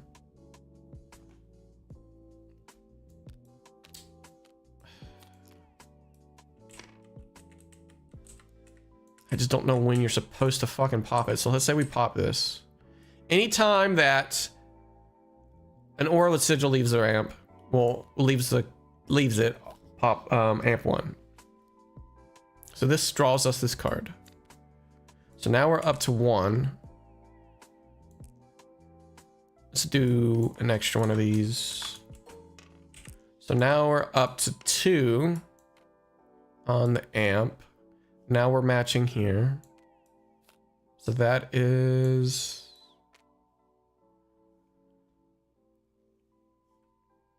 amp 3.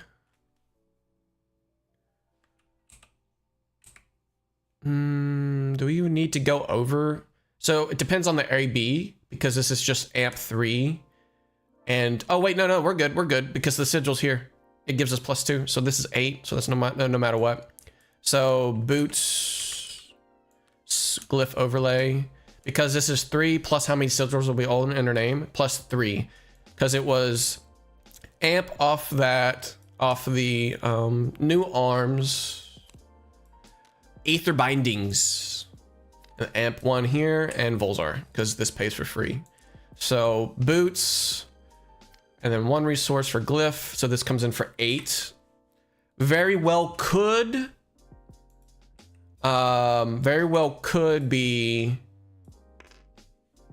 oh wait, where's the thing here? Give me 1 second.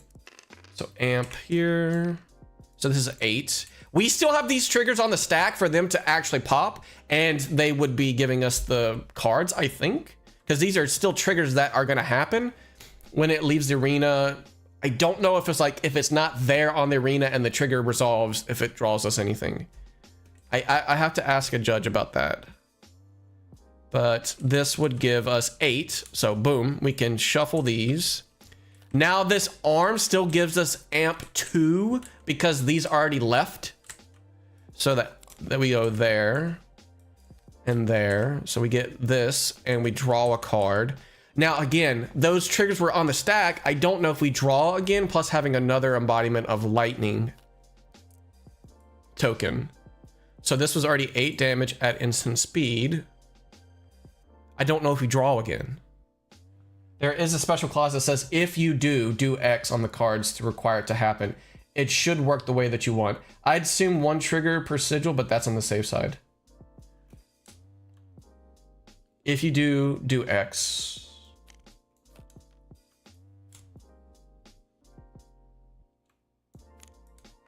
When this leaves the arena, draw a card.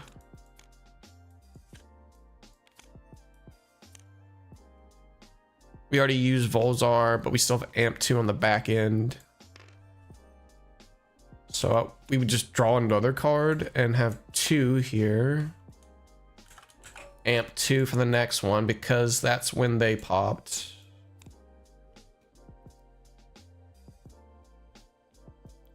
We just did 8 damage for free and gained an embodiment of lightning token.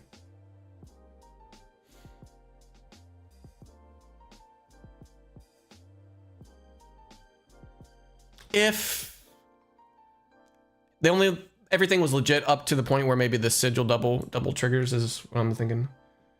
So yeah, Dreadward says destroy target aura if you do create X rune chance. Looked up that example. Yeah, we can double check with the judge. Because it's almost like rune chance. If they destroy but they're on the stack, they already had the damage coming through. So if you destroy that, like Scour, you're still going to have the damage coming through no matter if you've already destroyed them or not. So I'm pretty sure that's the way it works. Okay, so we don't have anything that can, like, we have a full hand, but now we're started for go again a little bit.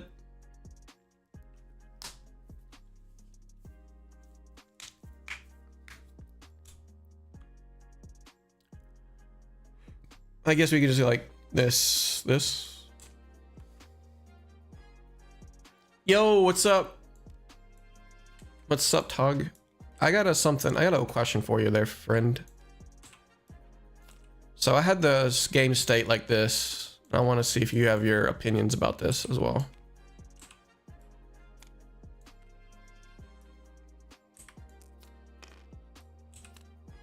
So where's everything else? We had 3 sigils. Where'd they go?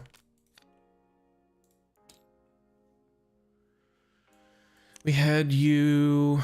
We had you. Okay. So we had 3 of these pitch. We had all of these here, and we had no tunic. So there is the way of, this is our beginning hand, where we had gone with a flash and 2 glyph overlays. There is the possibility that I'm thinking popping ether bindings in between of these, as well as going with glyph overlay to instant speed off of Storm Striders in between interactions. And I was thinking the best way is probably just let one of these Sigil of Brilliances to draw, which was the Electrify. Then we can, I'm only doing this as a 1 of so far, so we can amp 1. But if we had popped it earlier, we can just do it there and gain another amp, because it, if we knew the sequencing kind of thing, we can pop and get a amp 3. But these triggers are still on the stack, so we amp 1, Volzar 1, glyph overlay from boots. Here, I'll let you kind of see. If you have 2 sigils in the arm block and use arcane spell, just use the arm effect. Okay, so then maybe after the first sigil pops. Very hard to set up. Yeah, it was just, it naturally happened. It just happened to come across with gold fishing.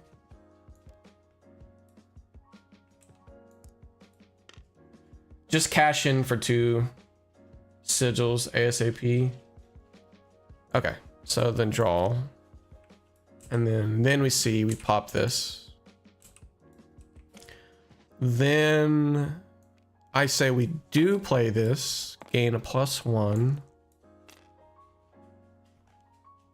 These triggers are still on the stack, and they will resolve with their effects, I think. Because it's like, if we destroy Rune Chance, the damage still comes through with, if we were to destroy it with Scour. So then we can still pay Storm Striders, Glyph. Glyph sees that there are 2 here. And then there's amp 1 plus Volzar because it's free. Now we come in for 7. These triggers will pop. Oh wait, they're going to our deck. We draw 1 card. And now we have amp 2 on the back end for their next something or other. And then we have this. And then we gain a life. But the triggers will still happen after this resolves. So we'll have 2 of these. And draw another card.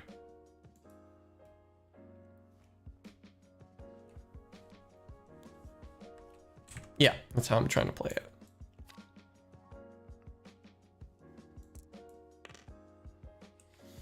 So I think that was a solid attempt.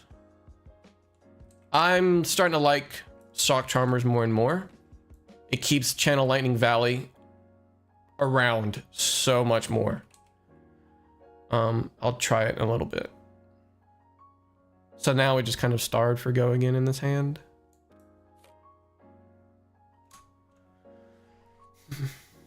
And we already used Volzar, so I'm just gonna do maybe attack. There's not much that we can really do. But we do have amp 2, never mind. We have amp 2 on the back end. I'm stupid. So blast, then Mind Warp. Yeah, I got you.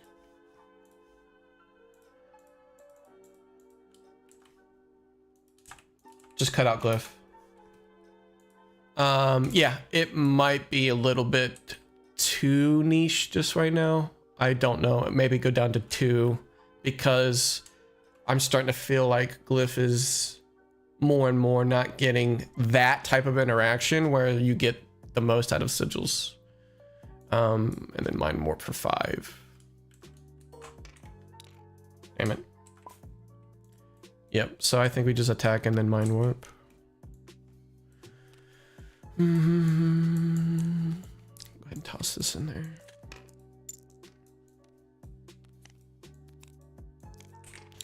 And then Let's put Gone in a flash into the arsenal. Actually, no, that does not go there. This one goes since it's more block. No go again. Tunic goes to 3. Electric magnetism is like fucking awesome, by the way. It is performing very well for sequencing. We don't have any instances, so this is unfortunate. Probably just use, oh wait, we do, I'm stupid. So, flittering charge, bring this back, because now we have 4 go again. This card is just broken straight up. Yeah, exactly. It's really good, really fucking good. It's a 3 card 11 with the on hit with Swell Tidings. If you have a blue plus Electric, and we have a sigil out to pay into it, or don't have to pay into it, Electric into Swell Tidings for 6. That's a 3 card 11 with the Ponder on hit. Oh, you're talking about this. Yeah. I'm thinking of something else, my bad. So we brought that back. We played up to 2. Play Electric by pitching this. Play this next one. Dude, this turn's fucking sick. So we already had 4. Sorry. Yeah, 4. Now we have 5. Play Glyph Overlay. This is coming up to 3.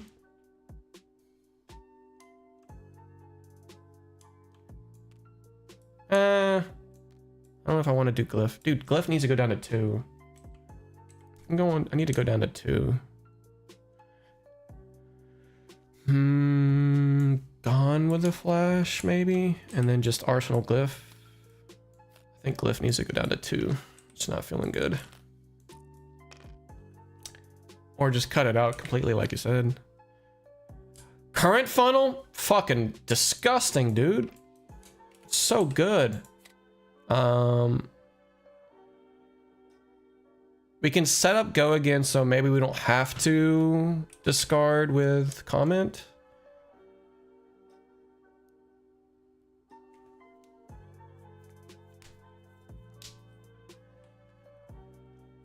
No, we can do everything. We can go with... No, I'll take that back. Hang on one second. Shock. Pitching you. 1 float. Coming in for 1. Go again. Coming in for 2. Go again. Going up to 3.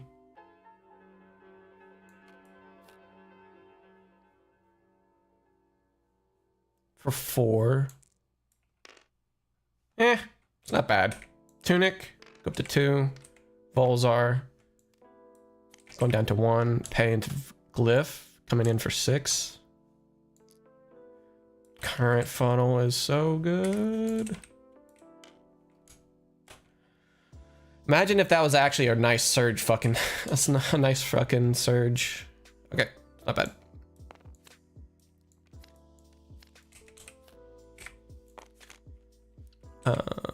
I think I'm gonna take away Glyph.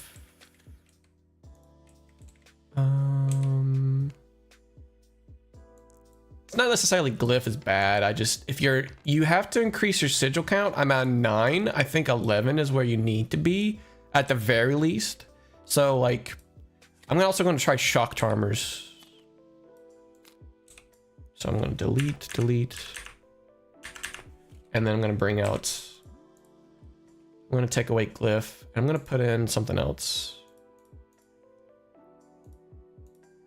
Maybe something red. Something red.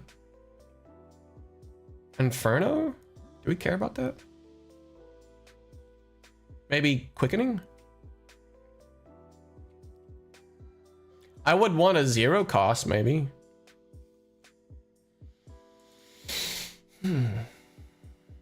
Something wizard.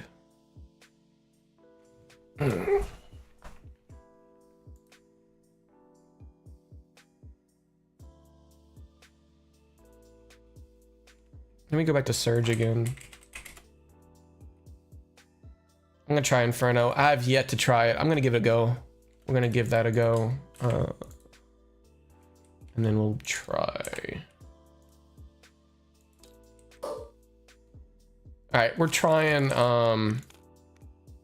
since we may not even need that equipment if we're gonna take away Glyph. I wanna try I'm gonna try Greaves as well. Give that a go.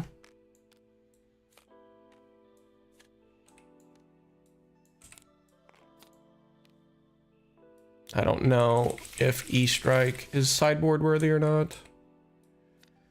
Okay. What's this one say? A card in their arsenal. That's unfortunate.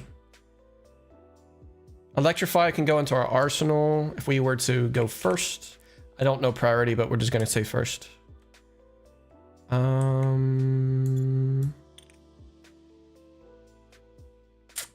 This is a really good card. So maybe just maybe into Volzar and then Arsenal. I don't know if that's what you would want to pay. So Arsenal, go to 2. Hand didn't really flow well. That's not bad, but I don't think we need all that. I may discard. Never mind, I need the resources. So Blink is better than High Voltage.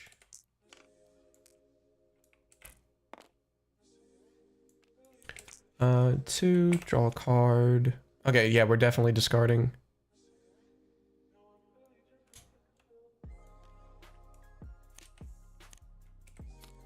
What the fuck?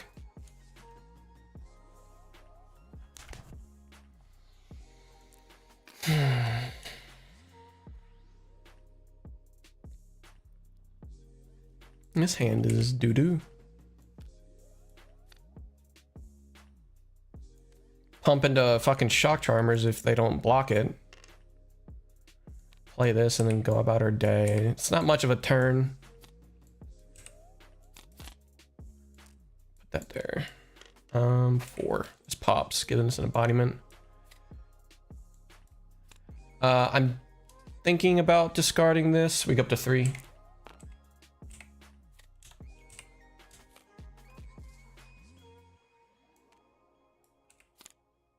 That's not bad. That's not bad.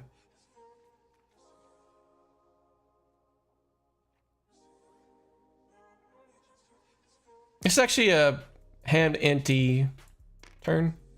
So we go Surge, 4 go again.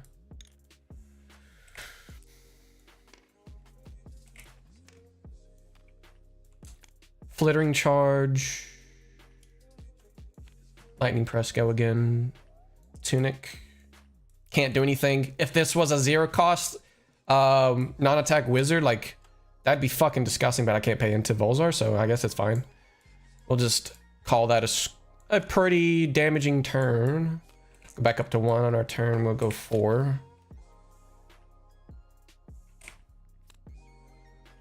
We want to play probably Sigil of Brilliance over Sigil of Conductivity. And we can bottom Mind Warp. So we can go Electric Magnetism, 1 counter, pay with this, 2 float, play this one at instant speed, go to 2. We can, depending on their blocks, pay into Shock Charmers. Because now we have a Sigil, we can Volzar for free, Mind Warp at instant speed for 4. Go from there. Overflow could be something to look at. I haven't tested it. This will pop, giving us 5 cards. Internal Inferno would be pretty good with Electric, because we can just play it at instant speed and then play it again, but there's no way that they may not be able to let us go that wide. Okay,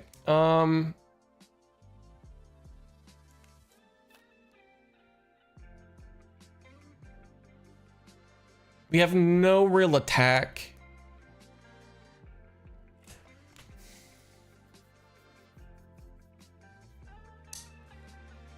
We could etchings, but we really don't have much of a go again hand here, is what I'm trying to do.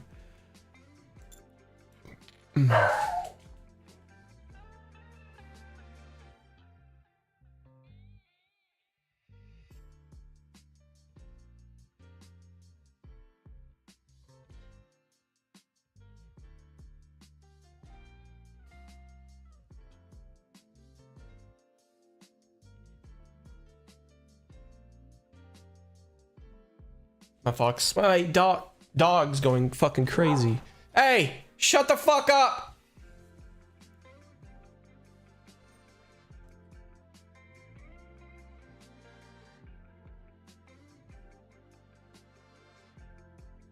It's barking at the mailman or something. I don't know what the fuck's going on. What time is it?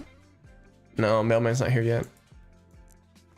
So I do want to do Mind Warp over Sigil, because they may not block.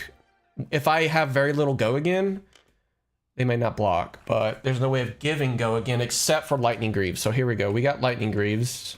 This can give us go again to gain an action point.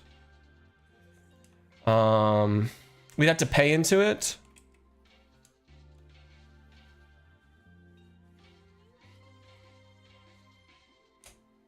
And we can gain another one by bouncing it back off of Blast. So this is actually interesting. Okay. We can go...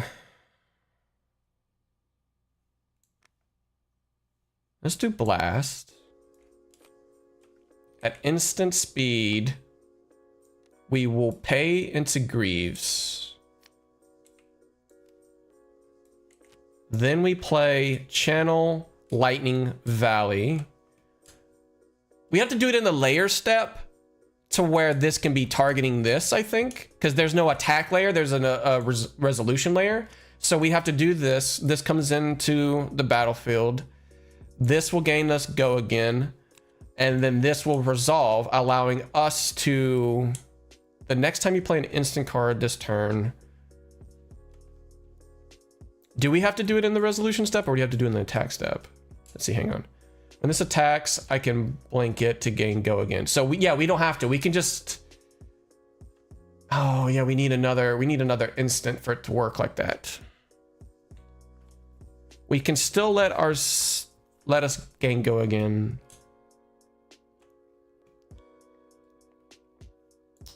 That's the only way we can do it. That's unfortunate. We had double instant. That'd be good. So this goes away. This gains go again. So we're up to 2 now because of these 2. We could play Electrify for the fuck of it, but we can't because we have to pay into Volzar. So we have to do... no, we have to pay into it this way. Unfortunate. To pay for Mind Warp. And then, yeah, it was not that great. Don't know if they'll let us channel Lightning Valley. I don't know. Because it was during the layer step instead of the attack step, like to zing them that way, I guess. Yeah, I don't know the sequencing. I'll have to go back through that just to see. This goes up to 3. This would go first because of that. Now this comes in next. This is 4. I may lower Blast down a little bit as well for the amount of copies. Etchings can get us another instant. This is no embodiment.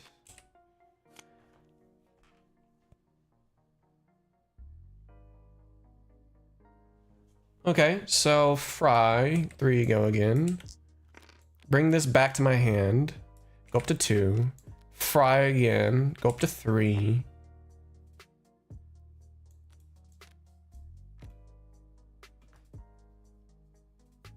There's potential that I could have gotten draw cards off of that. I don't know.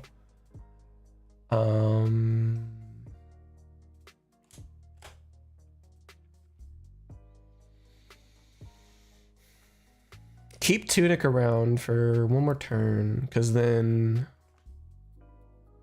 Maybe not, because we can sigil, if we can guarantee a sigil.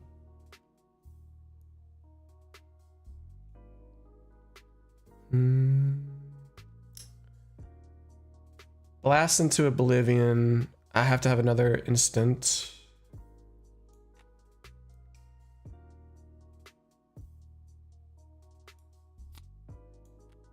Pay into Volzar. Channel Lightning Valley. I think this is still good. Threatening 6. Get back. Brilliant. To my hand. Play it. So I don't IP myself. This goes away. I'll just do this. This is fine. This will pop, giving me 5 cards instead of 4. This is an interesting card. An interesting hand.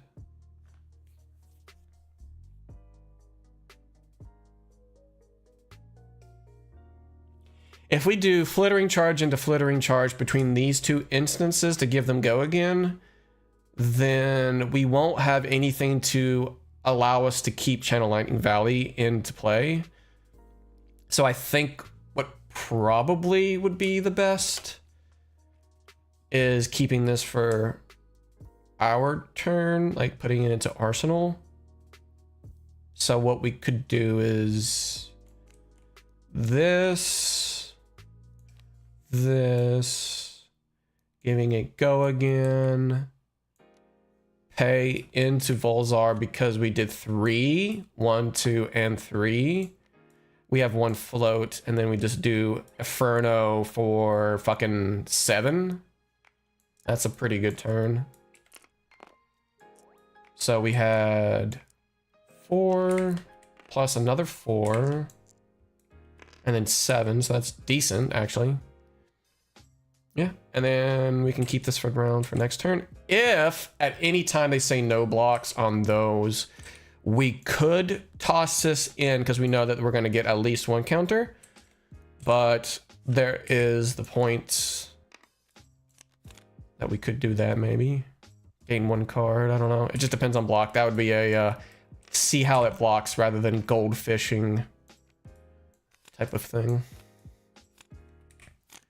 Go up to 4. Ooh, this is really good. This is really fucking good.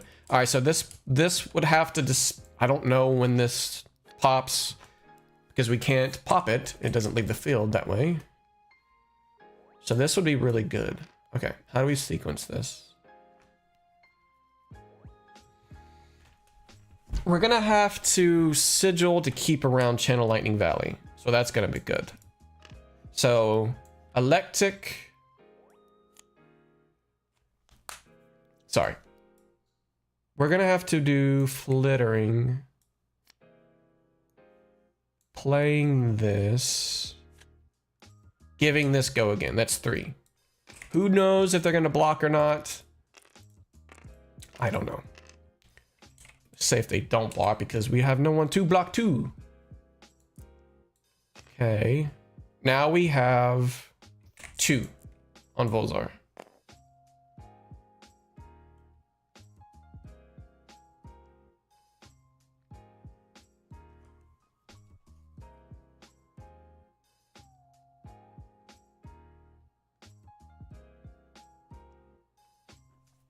We're gonna keep Channel Lightning Valley into our arsenal because of the fact that we can play this. Going down to 2. This will be for 5. Going up to 3. We can play this one at instant speed. Going into Volzar. So this is for 7. If they let this hit... Sorry, I'm gonna go down to 6. Oh, wait, I'm stupid. We have... this one over here. Where'd it go? Sweet. 7. There is the potential that we can banish this and then play it again with 1 floating. 1 floating. So then this would be for another 4. So that's pretty good.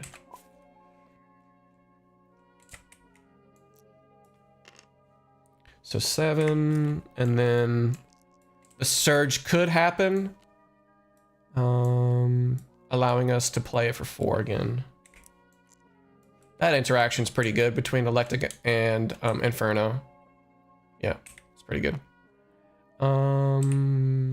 We were going to put this into our arsenal because we had no floating. And we can have 1 counter, so 1 counter. That's actually pretty good. Feels better than Glyph, that's for fucking sure. For 4.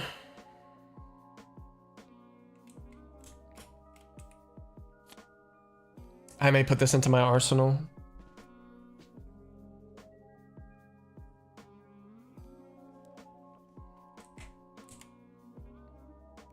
So we don't have go again as well. Kind of sucks. I need to sneeze.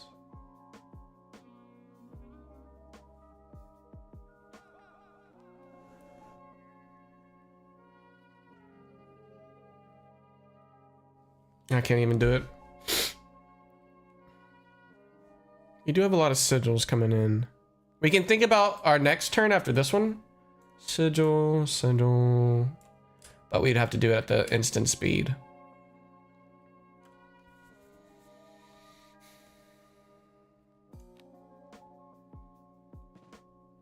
We need to keep this one around if we did. So next time we play an instant, this comes back.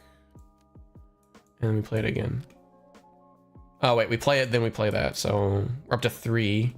But we have no action point. That would have been a better Greaves turn, I think. We destroy that one.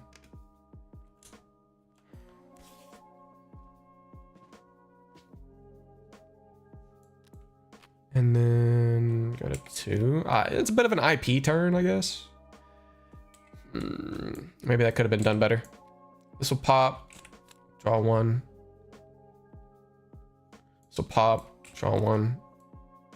The fuck, dude? This is insane. This is disgusting. I don't know if this would ever pop at all. It would have to depend on like the blocks and shit. It's almost like it's a permanent decrease to Volzar. How do we sequence this? Because this could be a very disgusting turn. So I want the current funnels to etchings.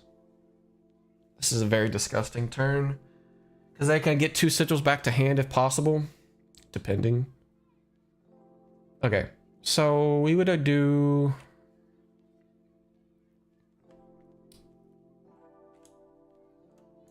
Gone with a Flash. So we can probably go, this attacks, channel Lightning Valley in response.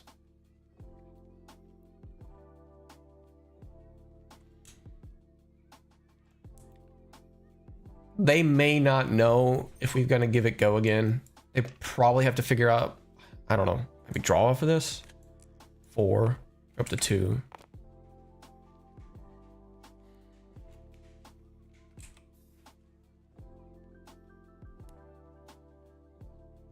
Would we draw? Draw. Don't know if I need that.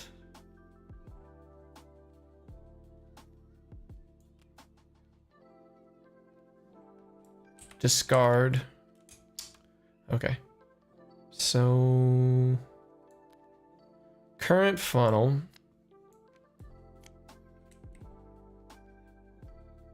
Going to 3.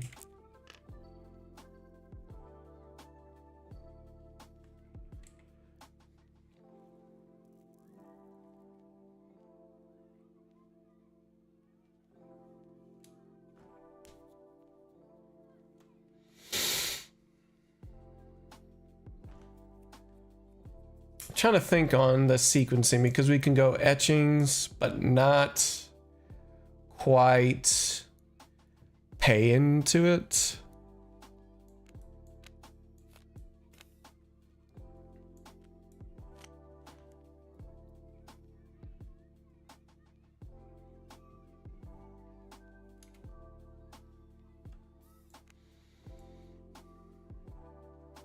This gains go again. This would have to be through that by playing shock. Wait, hang on.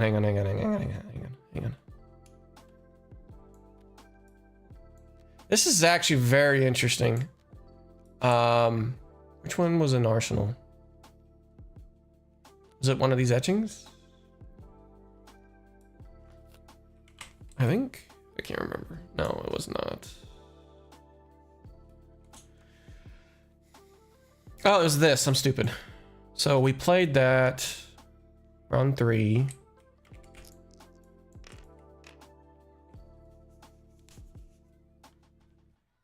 This could gain go again by playing this blink.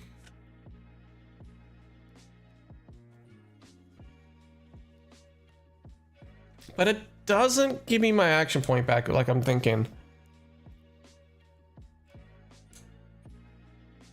No, it does. It does. Because of the shock. So these 4 resources do... we're going up to 4 now because this is 5 and 2. And then we can satisfy channel. We can funnel. Giving this one go again.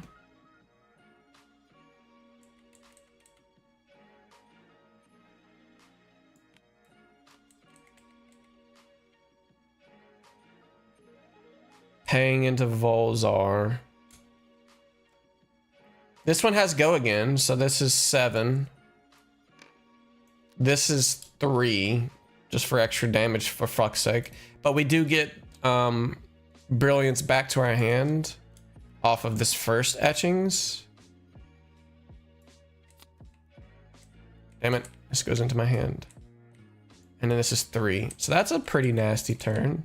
The sequencing was a bitch because we want the action of Comet Storm. We want Comet Storm's action to be given go again off of current funnel. And then we can play both of these because the shock satisfies this current funnel, which gives this one go again and then ends with this. Dude, that's pretty nasty. That was a bit of a thinker though. That was pretty good. So we play this sigil for fuck's sake.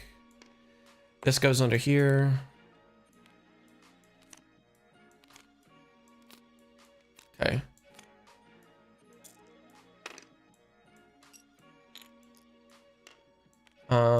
Pop and pop. So this goes here. This goes to 1. Yeah, we need to restart, I think. Probably one more hand. So 5. Gone in a flash.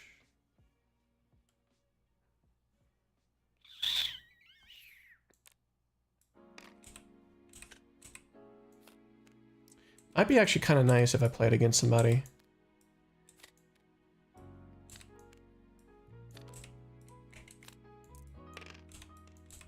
I know I can do it all together, but wait, what is this? Who's in here? That's not supposed to be.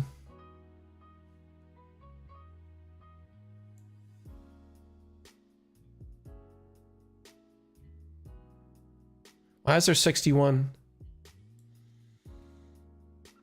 I don't know. Maybe is there... I didn't copy anything.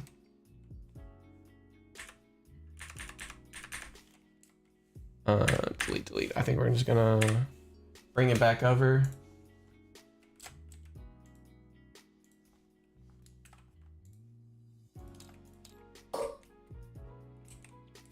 I don't know about Somersault yet. I don't know how that's gonna play, but we'll see. Lightning Greaves to try again. Keep those over there. Give Lightning Greaves a go.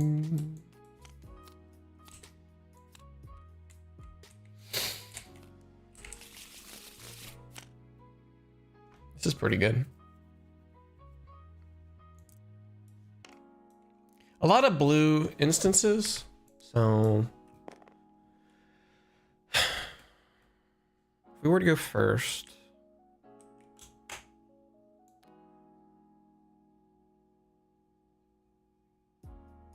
probably do that, depending on the hero, to keep it around for free Volzar.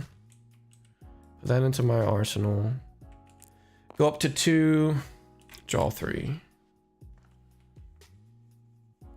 This is a pretty good hand. I don't have the resources though, so this gives me a pop to give me go again.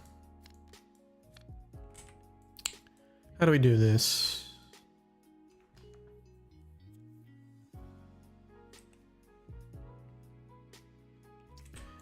This is an automatic go again, right? So this is...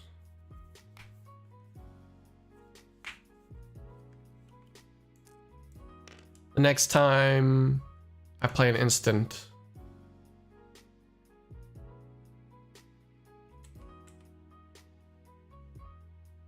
I could pay into it with Gone in a Flash, but then the Electric is gone. Yeah, so this blink is is kind of like useless for 2 action points. I'm on 2 blink right now. So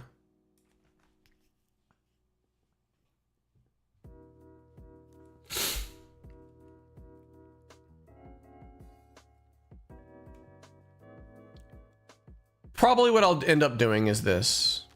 2 of these. And then I'll pay into it. And then I'll just mind warp. I'll have... so yeah, like that helps out a lot with 2 floating. I can shock charmers on this if they don't block this. So this is 5. So this is just extra damage that I could do. So bringing it up to 6.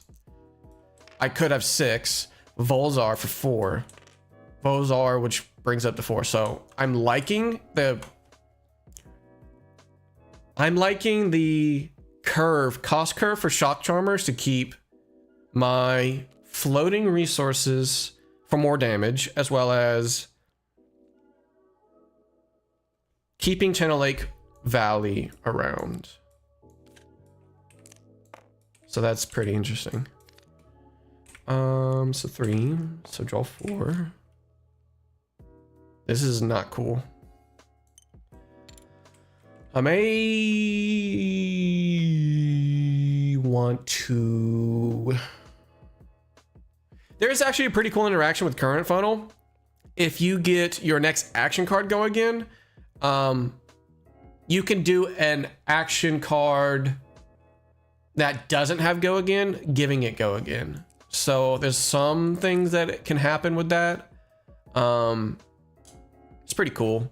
There's also the interaction of Electric giving Electrify instant speed go again to get your action point back, as well as drawing. So you can do Electric with Electrify out of Arsenal, the Electrify out of Arsenal, and get your action point back and gain go again. That's why I like Electrify, at least in yellow. I haven't yet to put in the reds. Maybe instead of Inferno, I just go red, Electrify. I might discard one of these Sigils of Brilliance, I think.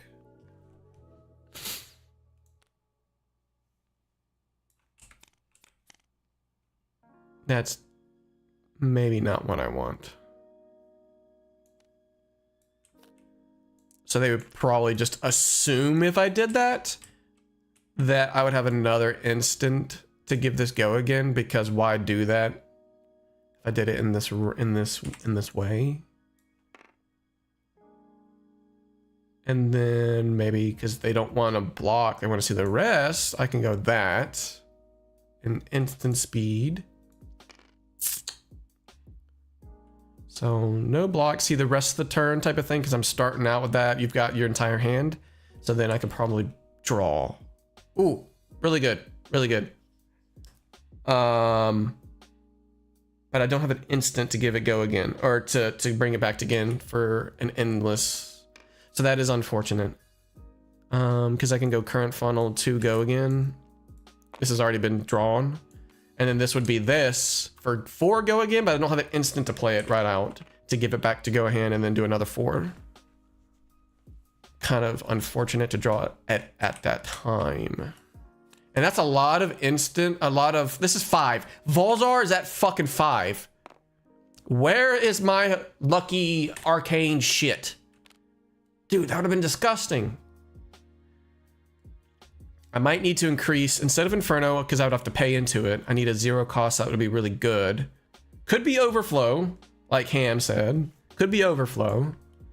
It's worth trying. Take out Inferno, put in red Overflow. That very well could be very disgusting. Because let's say off of this, you have Overflow, or it's off of Electric to give it Overflow at instant speed, but you're probably gonna guarantee that you draw 2 cards. All right, this gets its, no, we would have to pay into Shock Charmers, keep this around. So yeah, it's probably better to threaten the card draw. Yeah, and then we get this anyways. So we get a 5-card hand no matter what. So it's keeping that around. So for 5 cards, because this pops, this is still there. I don't know when this is supposed to pop. We don't have any instances for Blast, which is unfortunate. Oh, here we go. So Electric, pitching Inferno. And then this gives it go again at instant speed. If they don't want to block, which more will probably, they will block for this channel Lightning Valley. And it's possible. Play Blast to Oblivion. If they end up blocking it, there is potential we can toss these 2 into Shock Charmers, but just to keep this channel Lightning, but I don't know if that's good, because then it just says 4.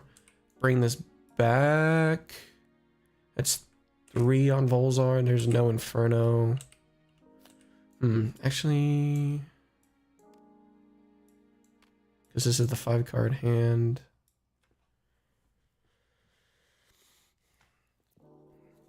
This is probably more damage. I'm picking my nose. Sorry, guys. Oopsies. Pitching Blast, because we don't have instances, so 5. Tunic plays Electric, so that's 2. Inferno. Pitching that, and keeps this alive. That's actually good. Keeps us alive, goes into 6. Just heavy arcane, that's nice. It doesn't go into waste for charges on Volzar, so that's pretty decent. And then we go up to 2. There we go. I knew it was feeling awkward.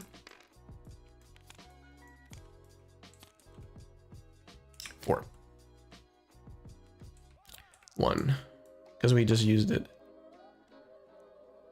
This is a awkward hand. It's not gonna work. What we could do is resolution. There could be an instant that we get. So no, we don't have.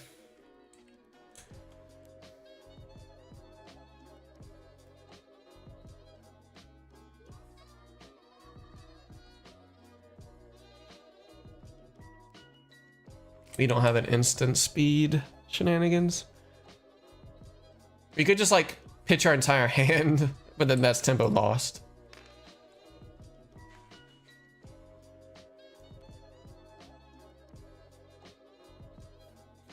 Four.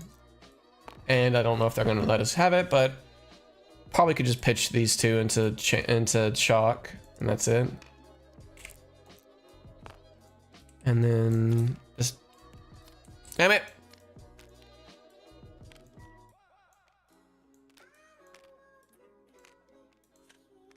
No, that is the card that I draw.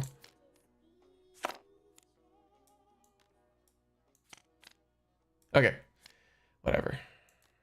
This goes underneath, this goes underneath. This is dead now. This is a kind of a weak turn.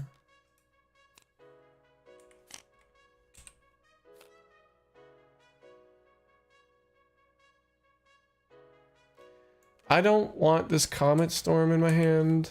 There we go. That's a little bit better. So what we could do is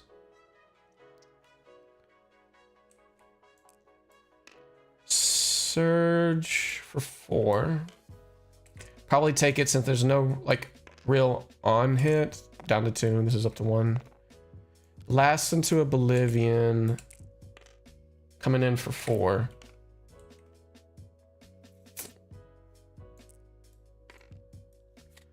Lightning Press, which could go up to 3. Returning this to hand, gaining this, play it, go up to 4. Shock, pitching with 1 float. And because shock is here, we go up to 5 in response before it. We attach that to shock and then go up to 6. And then this eventually goes up to 7 because of the like that. Solid turn, I think. And we get a go again.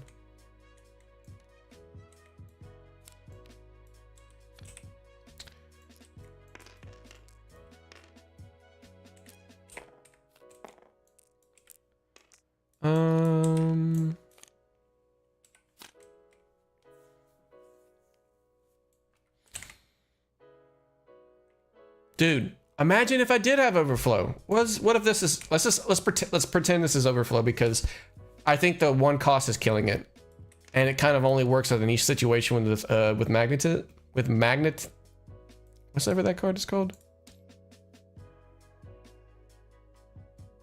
Yeah, this one here. Magnetism. So we say Flittering Charge 1. This comes in for 3. 3 go again because it's already go again here. They would probably not block.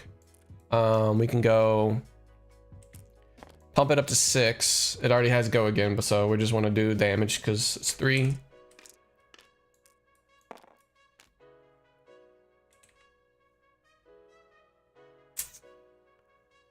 There's potential we can play Lightning Greaves because we might guarantee that if this is overflow, that we can get the surge off of a 2-card draw. So we can pop Tunic, do this, and then my lightning cards can go again. Play this in response. This gains go again on that chain. If this was overflow, because the overflow automatically comes in for 3. This is an instant. Main gains go again. We have 1, 2, and 3. So this is 3 altogether. This will be up to 6. And we have our action point back. So let's say we do draw 2 cards, because now this gains go again. And then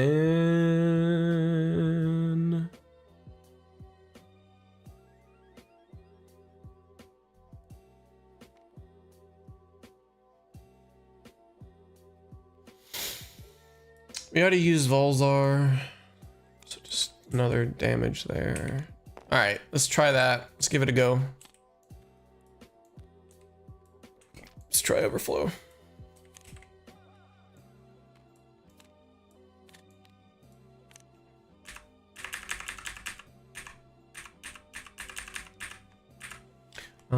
put that in.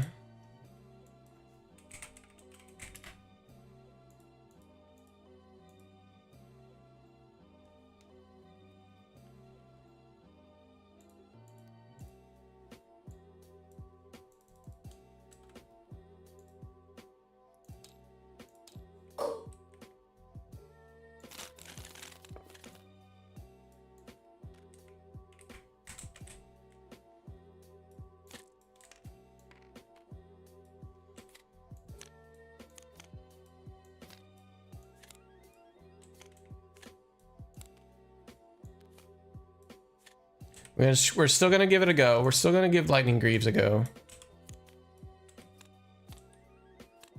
I don't know what these are. E-Strike.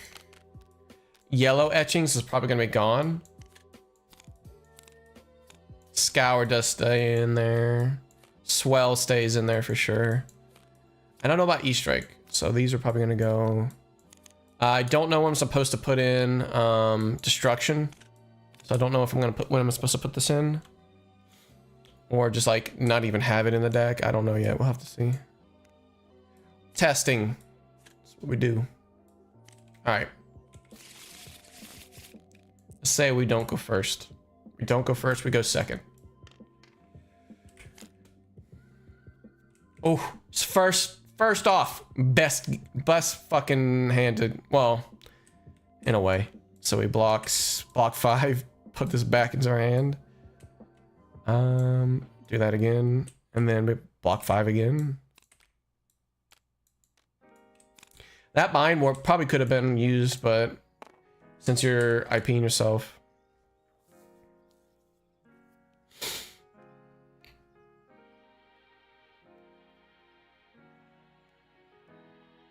We don't have a sigil to give this free Volzar, otherwise it would work to potentially give us overflow of Surge to go through. But just in damage, just for damage sake, and to test, I'm not gonna use it. So for my turn, it'd be Fry, probably not block. And then maybe just overflow. And then keep this for my turn next turn.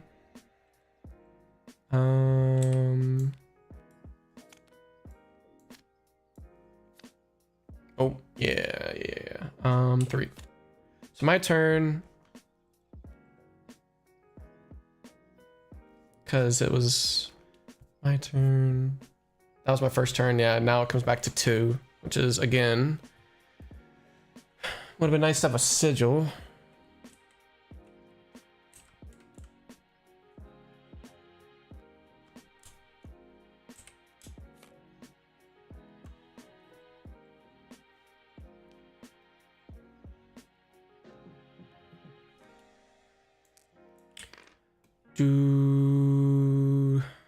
Fry goes up to 1, 3.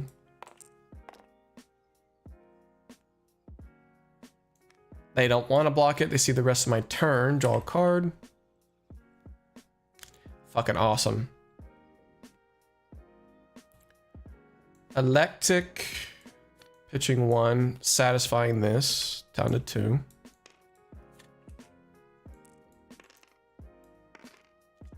Coming in for 5. Already draw a card off of it. Going up to 2, 3 because of this altogether. Tap, going down to 1, overflow. But then I'm stuck with not having to, like, I'm stuck with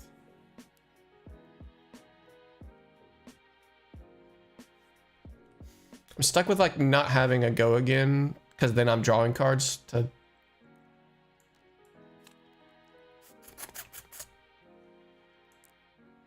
This is 6.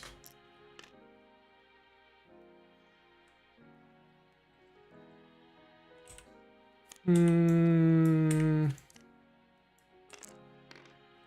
3. This gives me 1 counter. And this. Yeah, the draw cards won't matter if I don't have go again. I'm not gonna draw cards and then go from there. It would only matter if I can satisfy more counters into channel Food Shock Charmers.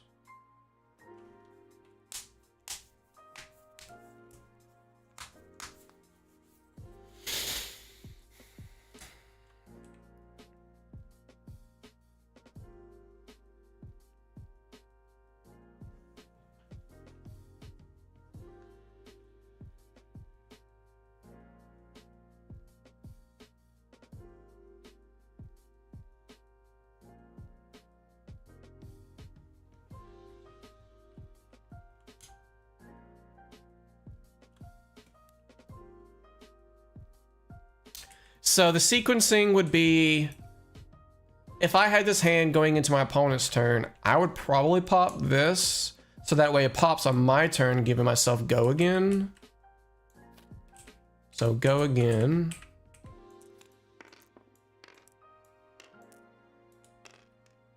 Go again. Gone in a flash. It almost is redundant because it does the same exact thing.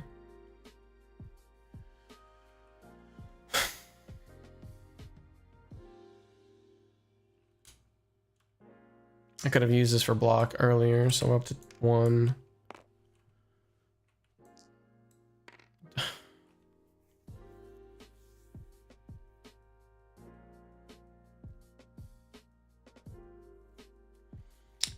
Doesn't matter if we do that. It does it the same way, so I guess it doesn't matter. It just brings it back from both of them. So another 4. So 4, and all of this is breakpoints threatening channel, like channel valley.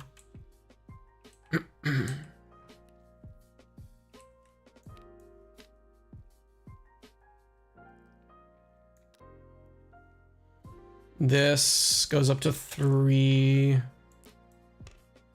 because I did somersault plus gone, and then this can be used for Volzar, coming in for 6, which very well could search this one to play into my hand, and I can play it. And this is, it's either that or I can pitch into Shock Charmers, but I already had 1 counter, so I think it's just worth not putting that into my extra counters. So I think that's fine. This is dead. Back up to 1 on my turn. Back to 4.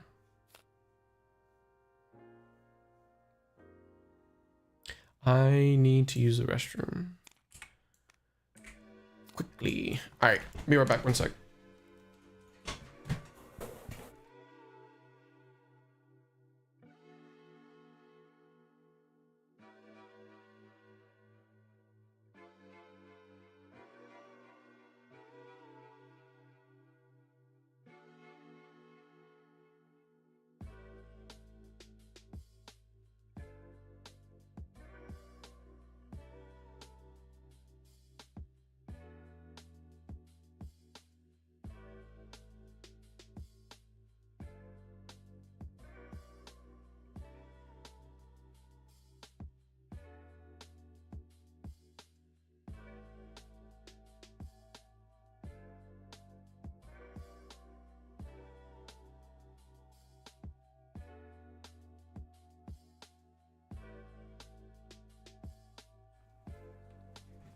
Okay, so now this pops with a tunic counter of 1.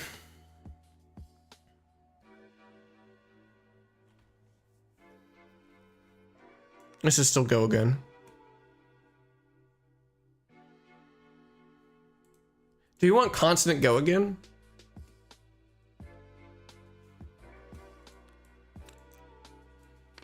It's nice, especially with Gone in a Flash. 4 go again. We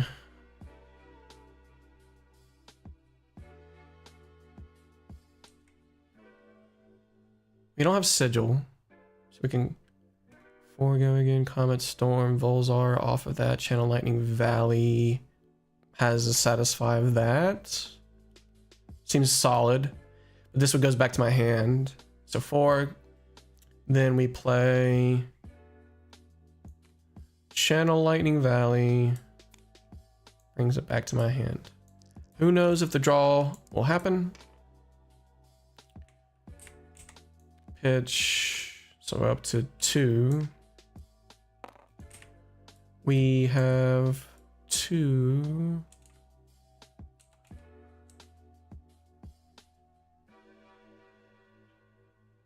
And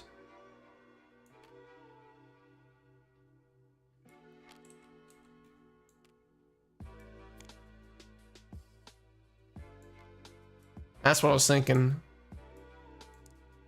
Because we had 2 off of those.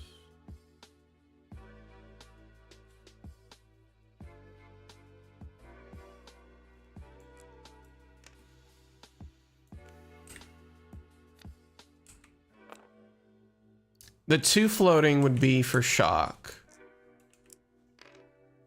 At instant speed, I still have my action point. Which then goes up to 3.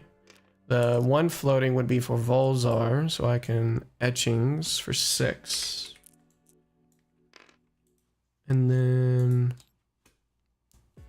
gain this one back. That onto the field. This there, put that there, this back. Satisfy 1 counter. 4. This will pop.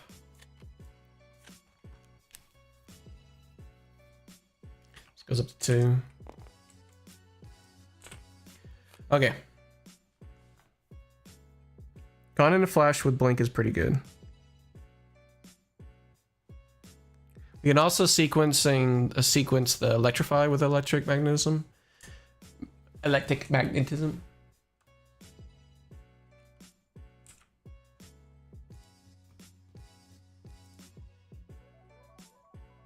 Still get the potential of card draw, which is good off these breakpoints. So gone in a flash. Start it out again. Let's go. Fucking 4, go again. Potential card draw.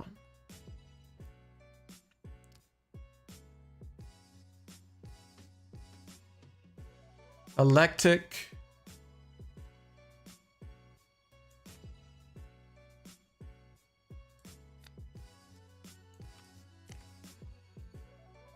It's only really nice when it's an arsenal.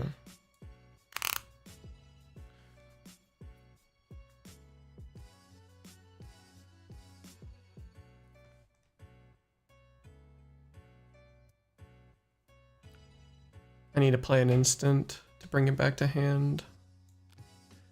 Up to 2. Up to 2.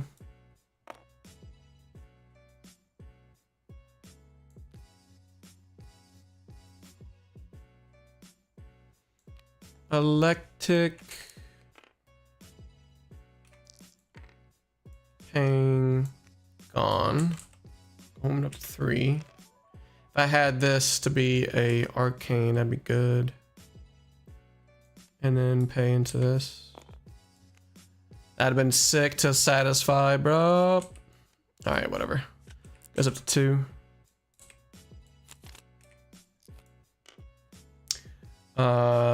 4, but it's not a bad situation because we're gonna tunic and electrify. Tunic, electrify, so +2. Down to 1, draw.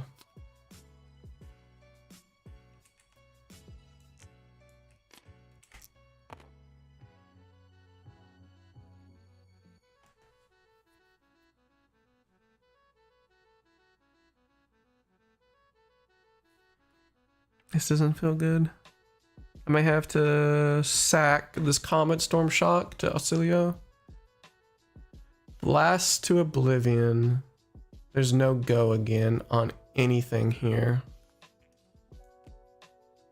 We already had 1 blink used.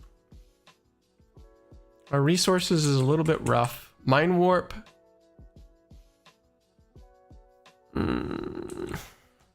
So what we could do is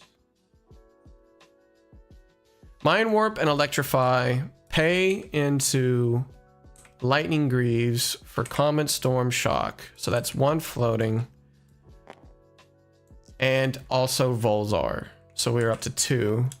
So Greaves, this gives me my action point. So I'll go 2 action points. But then I don't really need Greaves then. Then I can just have 1 floating. So that way... Hang on, 1 second.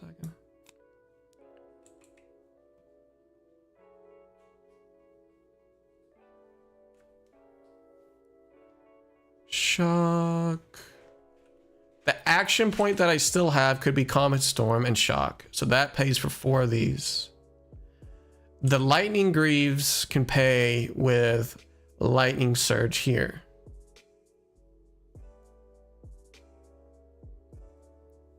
Getting my action point back. So it would still be for 5. And this comes up to 3, but then I can probably pay into Volzar on Shock. This is 2, because we did 1, 2. So is it still 2? Yeah, it's still 2, because this is my entire hand. So this would just be 4. And we can still satisfy 3 counters on that. Not great. I don't know if there was a better sequence, but that's a lot of arcane damage. Potential draw off of this too, because I'm doing Volzar on Comet Storm, so I could draw. There we go. Yeah, there's no way someone can do all that. All right, I'm not gonna do the flow counters or anything like that. I'm just gonna do that. No one can bypass those flow counters. Really, dude?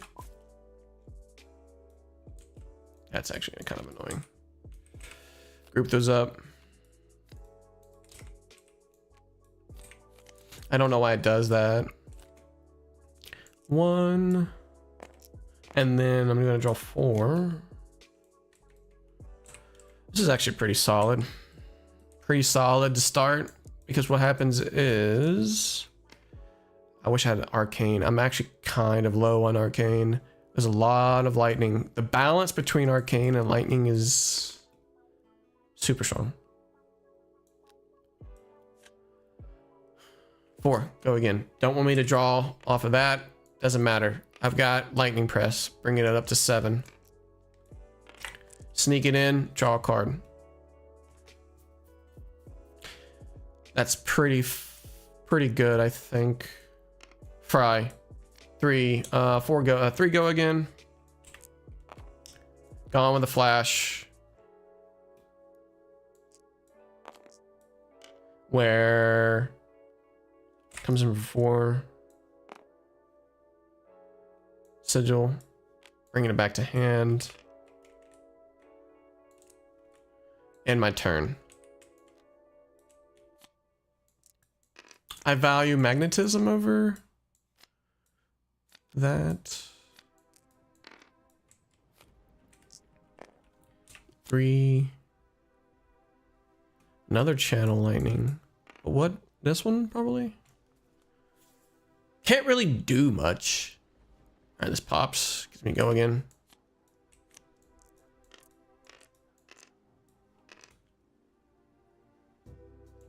So 4, go again. Oh, no, we can do this. We can do this. Because this gives it go again. Or instant speed, right? Non-attack. That's right, non-attack. Kind of staved here a little bit. Play Sigil of Brilliance, comes back to hand. Play this, another 4. Potentially playing this, so that's fucking 4 already. Sneak in another card draw. Play Sigil of Brilliance. Go up to 5. Where's my Arcane? You know what I'm saying?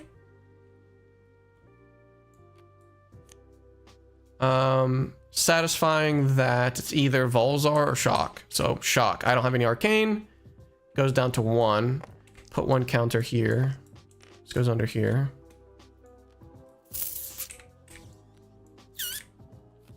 Up to, dude, this is probably gonna be a disgusting turn. 3. I will draw 4. This pops.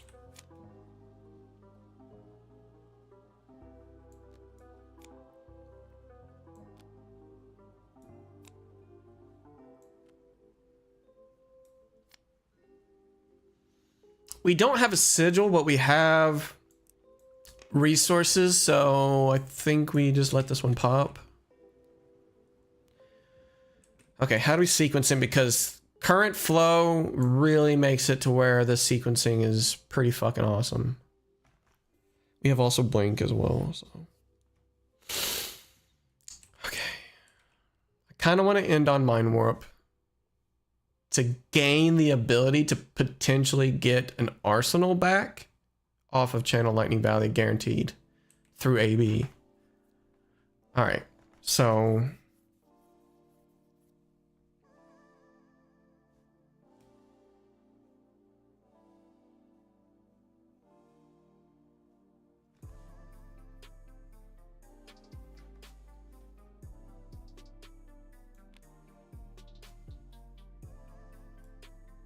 this pays for this blanket. Gain go again, 2 action points. So I'm a little bit action point hungry right now, or like I'm flooding with action points. There we go. That seems a little bit better. So 1 Channel Lightning Valley still up. 4 instant speed, bring it back up to 7. Draw a card. Fucking disgusting, dude. We'll tap this to make sure we did get the draw card, so we're not drawing 2 cards. Current flow 2. Next one gains go again up to 3.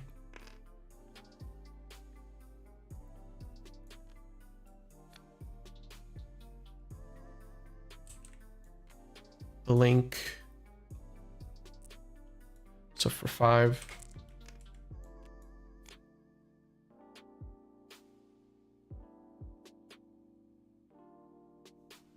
Go again.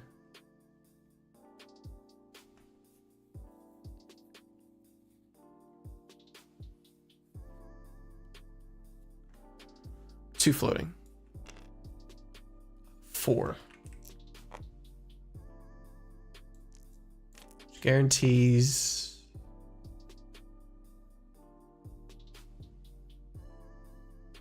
Shock Charmers. No float. Instant speed. 5. Shit. I think it's still okay. I don't know if I should shock Charmers into flow with Sigil of Brilliance or not. Probably not. I guarantee a draw rather than potentially getting a draw. And it gives me more Volzar counters for free off the Sigil. Coming in for 7. Guaranteeing that their hand is wiped. Keep this for our turn. Last turn. I could have went more. Like, I had my action point because this is instant. This had go again. This was instant. If I had something that was like guaranteeing that I have another thing going. I literally had one action point and I could play this, but it's just wasted.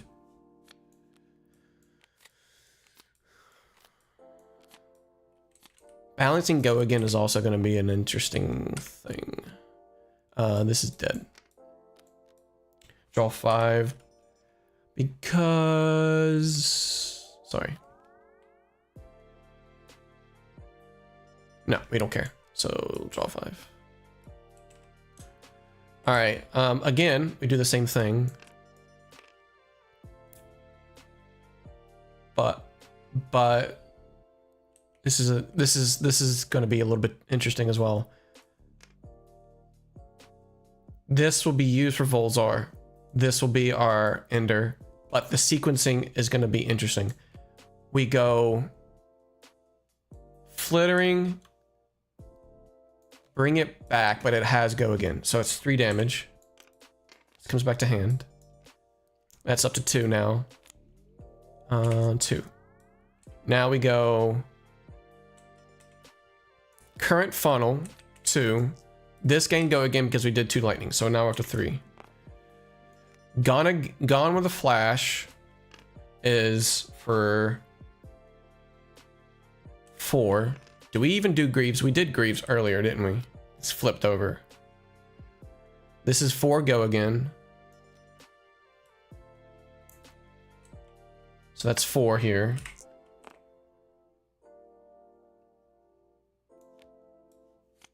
Flittering. 3. Lightning press it. 6. That's 2 more. That's 6. This gives it go again. Tunic. Volzar. Etchings for 9. Search up. Sigil of Brilliance. Put that into my hand. Put that onto the...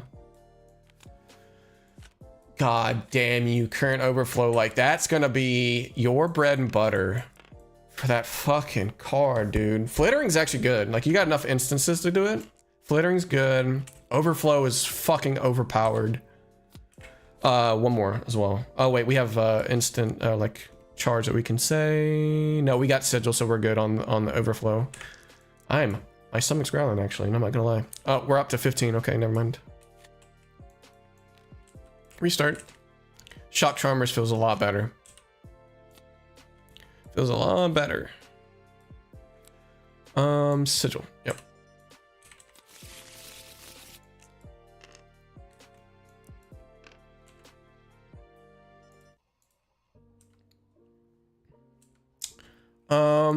Let's try second again. We don't know our hand. Draw 4.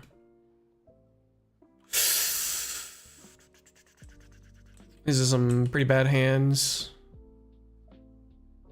These both want instances. So I don't have a sigil to block with, so I'll go here and here. And kind of just give myself a little bit of life buffer. I could block depending on what the opponent does, but I kind of like these two. Like, this is my arsenal. This is some good attacks. So 2.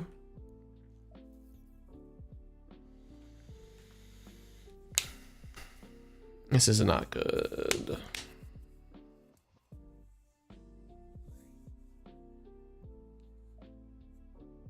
This is like a really good hand if you're going to go first, because you just set this shit up. But if you're going second, this hand is doo-doo. You could Flittering Charge, Lightning Press, Electrify with 2 left over on Shock Charmers. That's a lot of damage. Solid. So like, you don't get to go again. So you can maybe just Flittering Charge, Electrify this, and put the Lightning Press in Arsenal. We can test that just to see how painful it is to put the Lightning Press in Arsenal. So Flittering Charge, they don't block, they want to see the rest of the turn. Oh wait, we'd have to do Electrify first. This. So we'll limit test. And then this gives them a reason to block, but then if they did block, then we can have the Lightning Press and then do that. Depending on the hand, no block or block. We're gonna do that, but limit test, we want to see how painful it is to put a press into Arsenal. This is actually pretty good. Pretty good. I don't like Comet, Storm, and Overflow. They need to go down to 2. This shit's fucking awful. My wife might be here. Hang on. Mute because of the dogs.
All right, we got some dinner and some breakfast going on, so I'll do round 2 after in a little bit, maybe an hour or 2. So we're just gonna come back to it. Thanks for watching, guys. I'll be back on shortly.